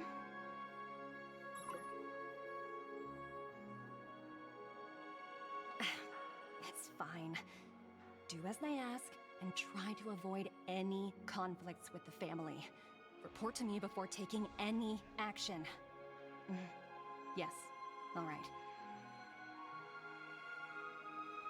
As you see, the IPC isn't very popular here on Penacony. Cordiality from the family is a mere facade. The former frontier prison has turned around and cuffed its shackles on the IPC staff now. Only Aventurine, who carries an invitation, is allowed to attend the banquet. An entourage like us, we can only sit around in the reality hotel, unauthorized to even enter dreams. No wonder Aventurine's scrambling to partner up with someone. The IPC can't back him up in the dreamscape. His situation isn't optimistic, I hear. You're all helping to investigate some dirt on the family, are you not? Let me know if you need anything outside the dreamscape. The IPC always treats its partners well. Thank you, Miss Topaz. We're on our way to the Hounds to verify some intel. Perhaps you've had dealings with them? Yep. They're tailing us right now. Why not go and talk to them? It'll take the spotlight off me. Being constantly stared at is really uncomfortable.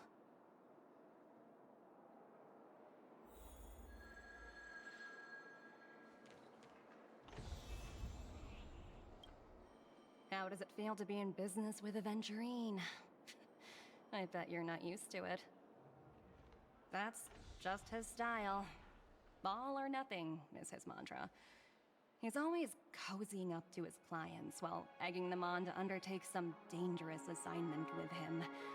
But everyone has their merits, so I won't comment further. But Aventurine's luck has always been good. He's always closed all his cases without a hitch, and basically never lost a gamble. Which is why, on the issue of retaking Penacony, I'm watching with keen interest. As for the two cases, apologies, but I don't have much info on them either. All I can do is ask you to keep digging for more details.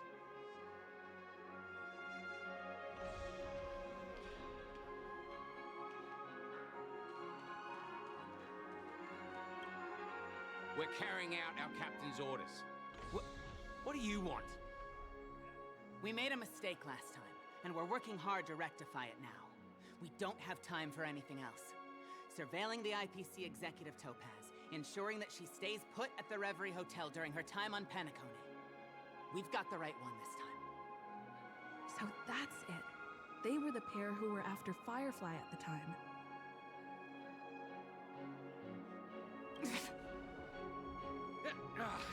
It's you again.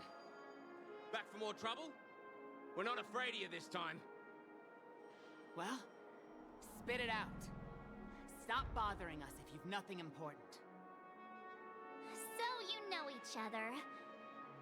Why do you keep running into people you've beaten up before?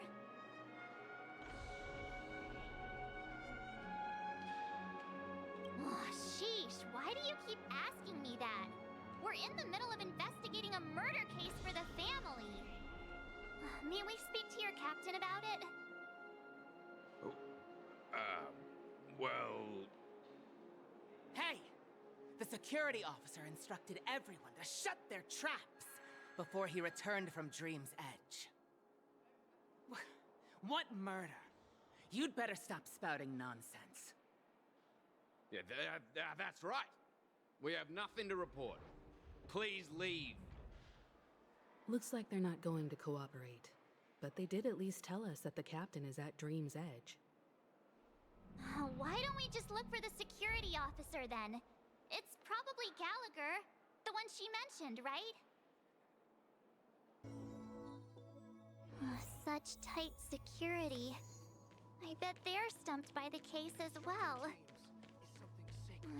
Gallagher. Gallagher. Where could he be?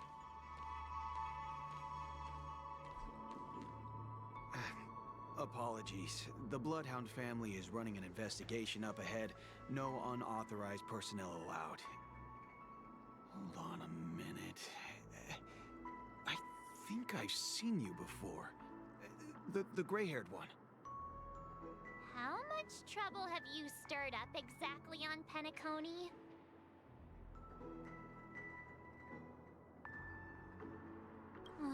You think you look alike? Wait, are you for real? Not possible. It was you the last time, yelling about some clockwork friendship while beating me up with that silver-haired girl.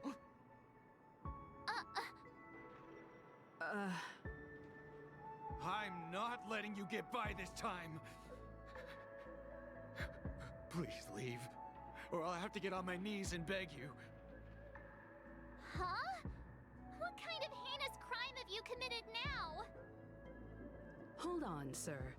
We have documents authorized by the family that would aid your investigation. If it wouldn't trouble you, could we see this Mr. Gallagher?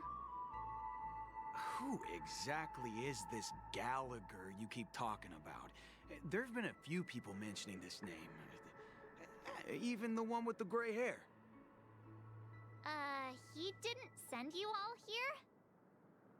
It was the security officer who dispatched us. That's all I can divulge. He'll do. He's the one we've been looking for. Sorry, no can do. The boss said that since it's a matter of the family's reputation, no one's allowed through. Everyone, please leave. There's really no need for us to make things difficult for each other, right? We're really sorry for troubling you. Let's think of another way. Another way. That's...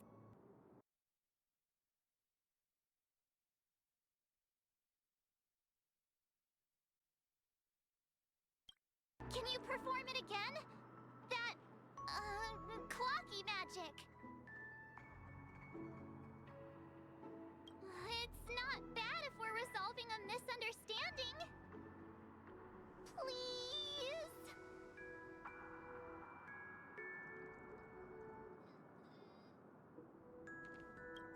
Sorry, no can do. The boss said, everyone, please leave.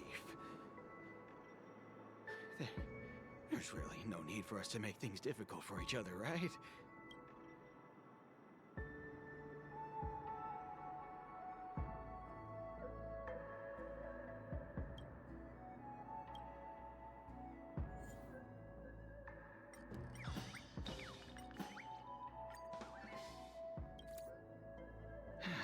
Let me see what time it is now.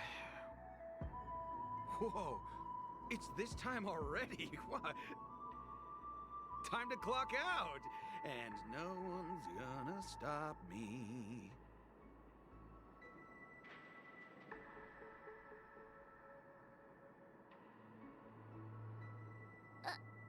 What?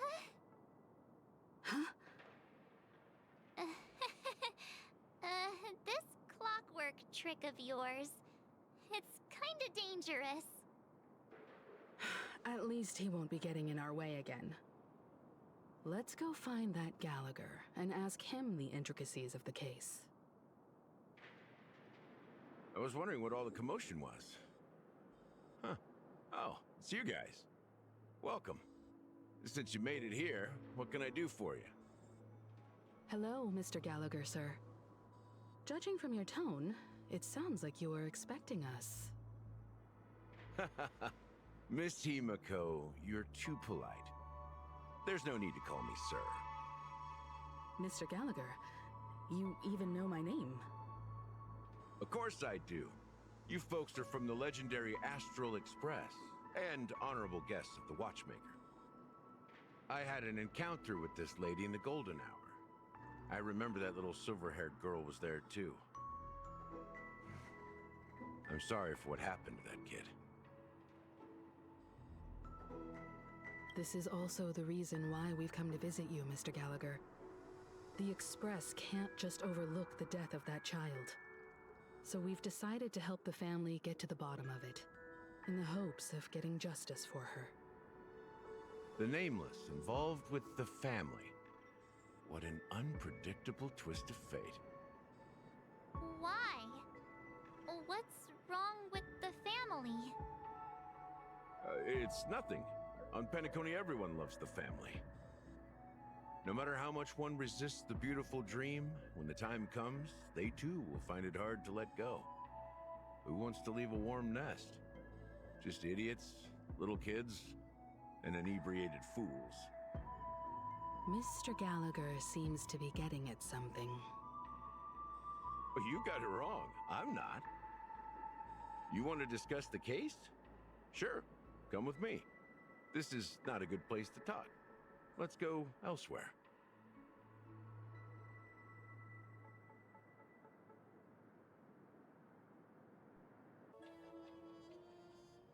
Even after that chilling tragedy, this dream is still running effortlessly. Other than the family of the Harmony, it's hard to imagine any other power in the universe that could sustain a building of such magnitude. The family itself is a huge, perfect building. Like a living idol. Each member of the family sees themselves as a piece of the divine puzzle, revolving around a singular core and a shared ideal. Under their command, they loyally fulfill their roles, offering themselves while also receiving sustenance in return. Interesting analogy. Perhaps that's why Penacony's beautiful dream has persisted for so long. But the human body has its limits, and so does the Divine's. That doesn't sound like the kind of comment a Galaxy Ranger would make. Just pointing out the facts. Mr. Yang will definitely have a better sense of what's going on than I do. Why do you say that, Miss Acheron? The beautiful dream is crumbling. But not because of a particular eon, a particular faction, or a particular visitor. Its collapse stems from a certain inevitability of human nature. The family refuses to acknowledge this, and it has ultimately backfired and become a catalyst. As people immerse their souls in the dreamscape, where consequences and pain cease to exist, and only ease and pleasure prevail, they draw closer and closer to necrosis. Regardless of the perceived bliss, death looms as the inevitable conclusion. Also, this necrosis will diffuse and spread. One piece of the puzzle's mutation will eventually cause the entire building to shake, break, and crumble. In the end, the dreams that people built in the name of freedom became the cage that imprisoned them. I'm sure you've gained a lot from this trip, Miss Acheron. Are you willing to share your findings with me? Of course. That's if I remember.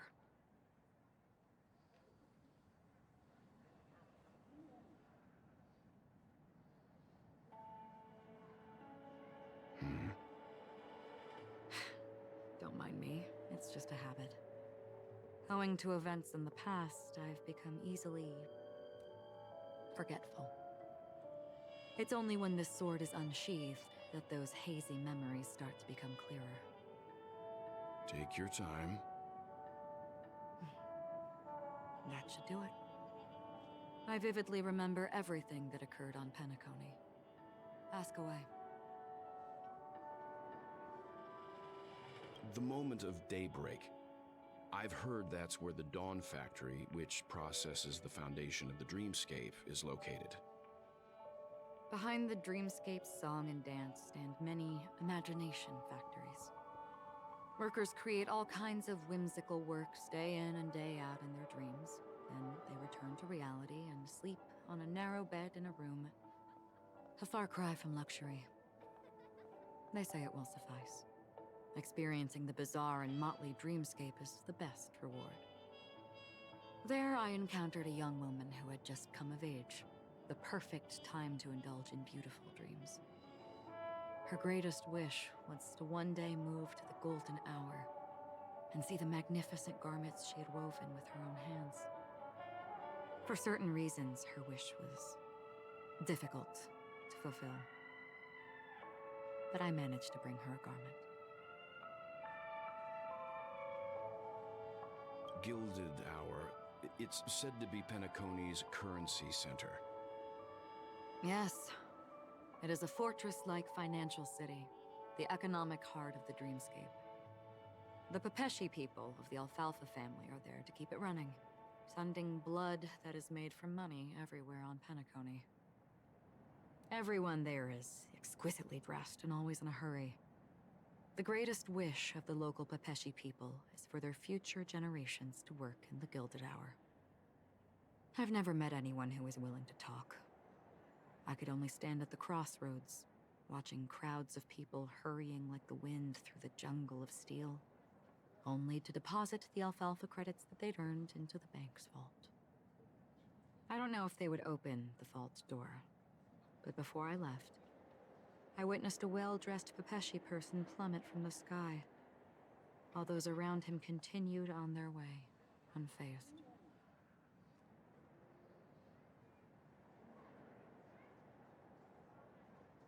I hear the Blue Hour is very romantic. Do you have any tales to share? Perhaps Mr. Yang has heard. There is a large boat called the Eventide, anchored along the Sea of Dreams, where soft music and dancing persist endlessly every night. I ran into a wizened lady there.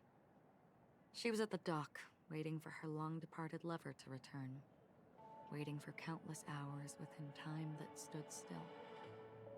In the humid sea breeze, she spoke of her own youth. Like many who desired wealth and love, they came to Penacony to pursue their dreams.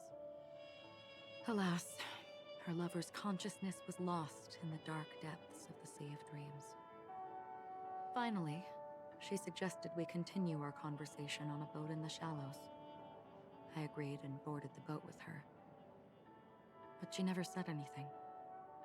Her eyes absent-mindedly gazing at the horizon for what seemed like forever. Finally, we retreated to the beach. The dreamscape of chic, luxury, and consumerism, the moment of dusk. My companions have been there too.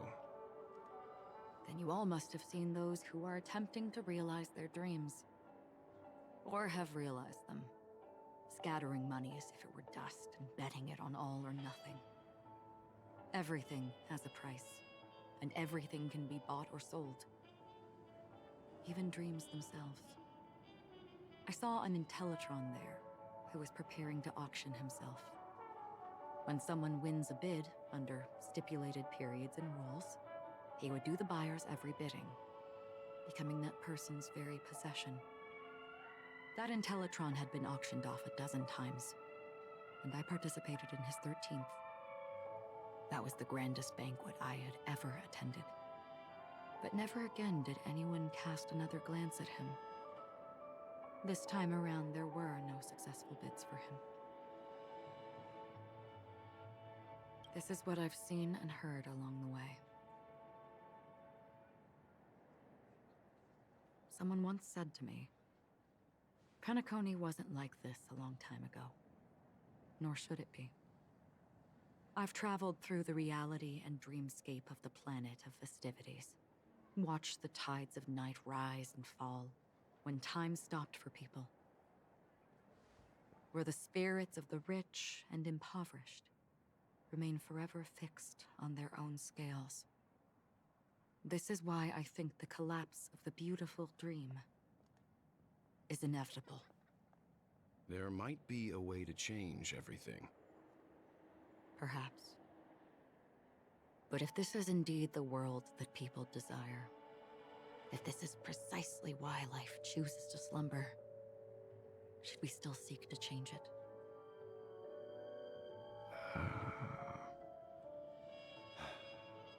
Miss Acheron, now it's my turn to share a story with you.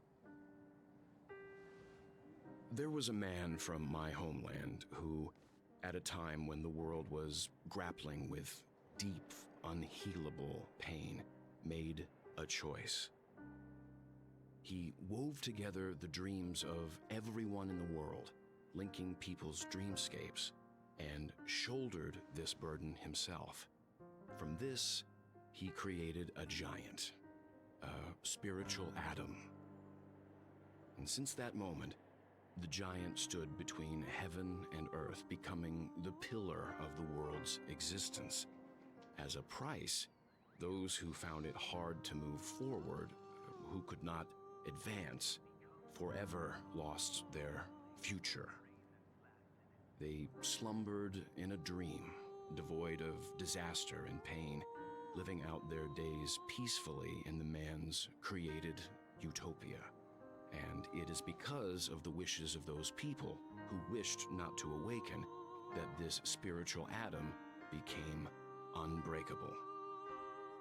And yet, you stand here right now, which also means that man failed.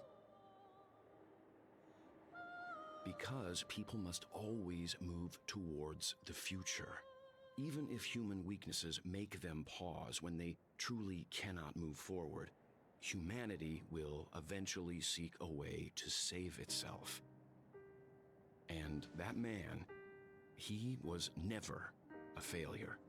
Like everyone in that world, he etched the possibilities of human nature into his heart. He was the sun chaser of legend, soaring towards the sky and embracing his final victory with his fall. He ascended to heights uncharted, only to come face to face with the sun, a place not visited by anyone before.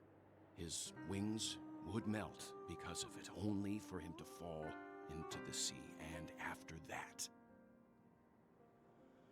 countless others would surpass him, soaring to even greater heights.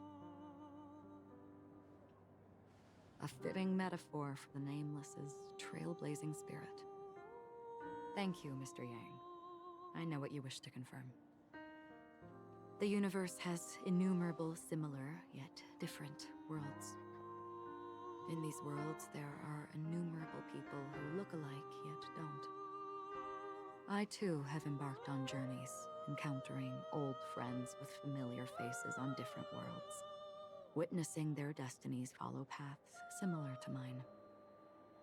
So I will tell you, even if not completely similar, the story you just told,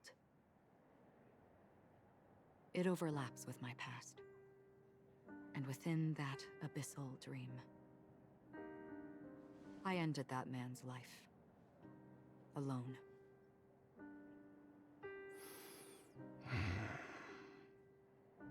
I am not who you think I am, nor will my home be as fortunate as your world. I am sorry. It's fine. I don't mind, so long as I can alleviate your suspicions. There's something I still wish to know, Miss Acheron. Under that representation of the hunt, exactly what sort of power is it that has motivated your solitary journey thus far? Mr. Yang, before answering that question, I wish to continue the previous topic. I like your analogy very much. Indeed, birds are born to fly. But in a distant past, their ancestors could only gaze at the sky in envy. They saw that faraway ray of light from above the heavens, piercing through the clouds and blanketing the earth. And so, time and time again, generation after generation, the birds spread their wings and took to the sky, attempting to touch its ceiling. All because the sun was there. Then, what if the last bird finally soars into the sky, only to realize that the end of the light is not the sun, but darkness? Then why, exactly, do we even walk towards the light?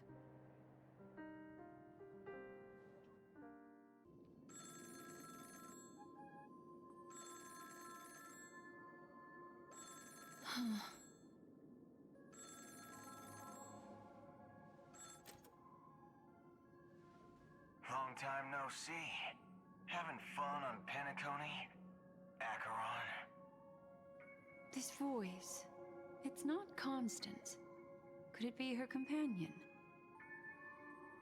Though I don't know exactly what you are, or what you're up to, my bullets will find you.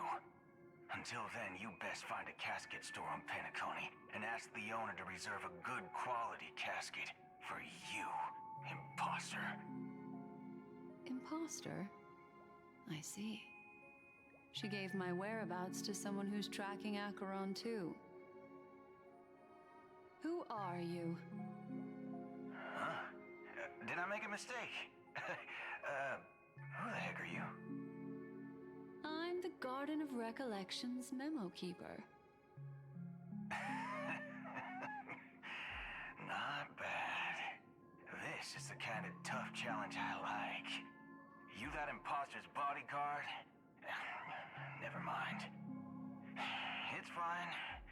I'll leave a round for you. So get that forehead clean and wait for me.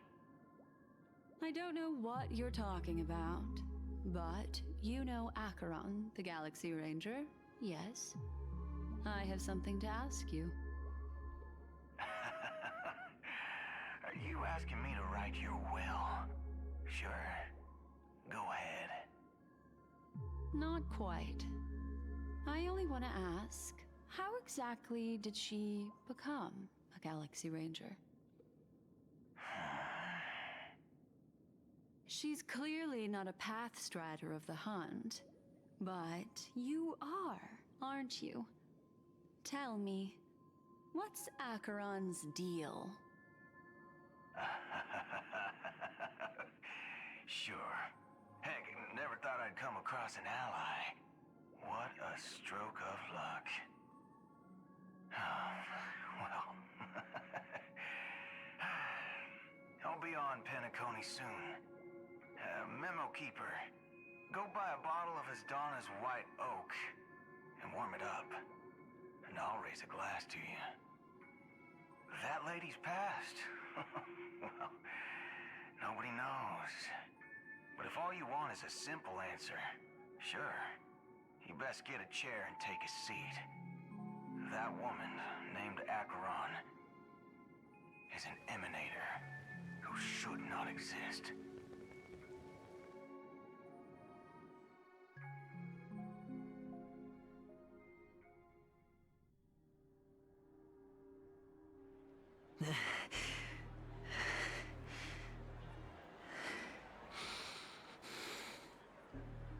You look pale.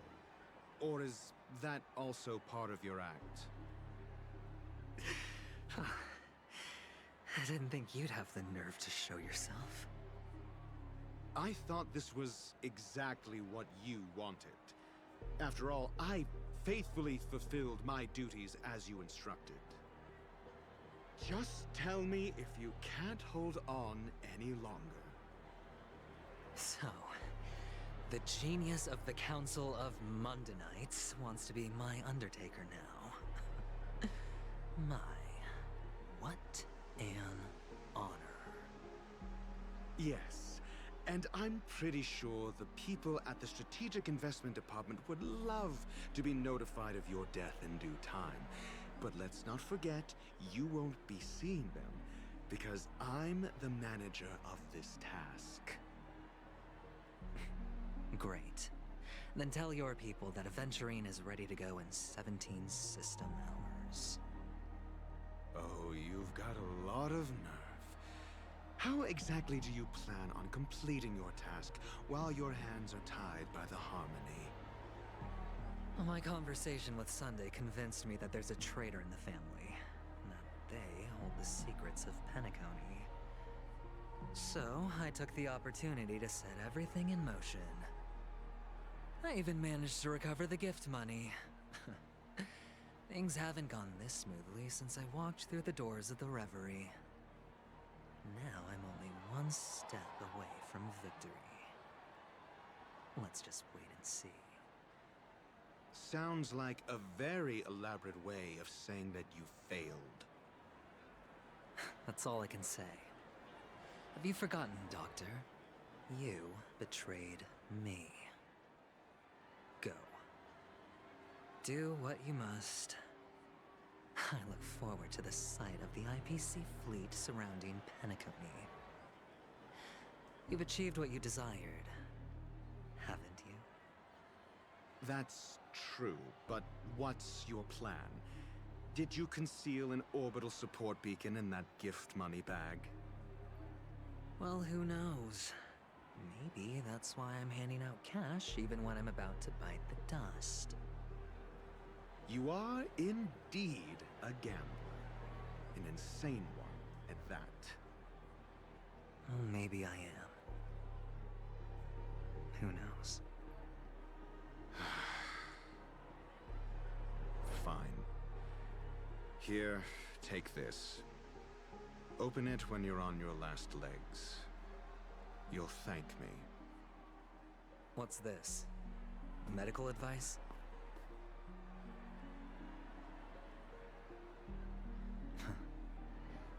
You catch on pretty fast, Doctor.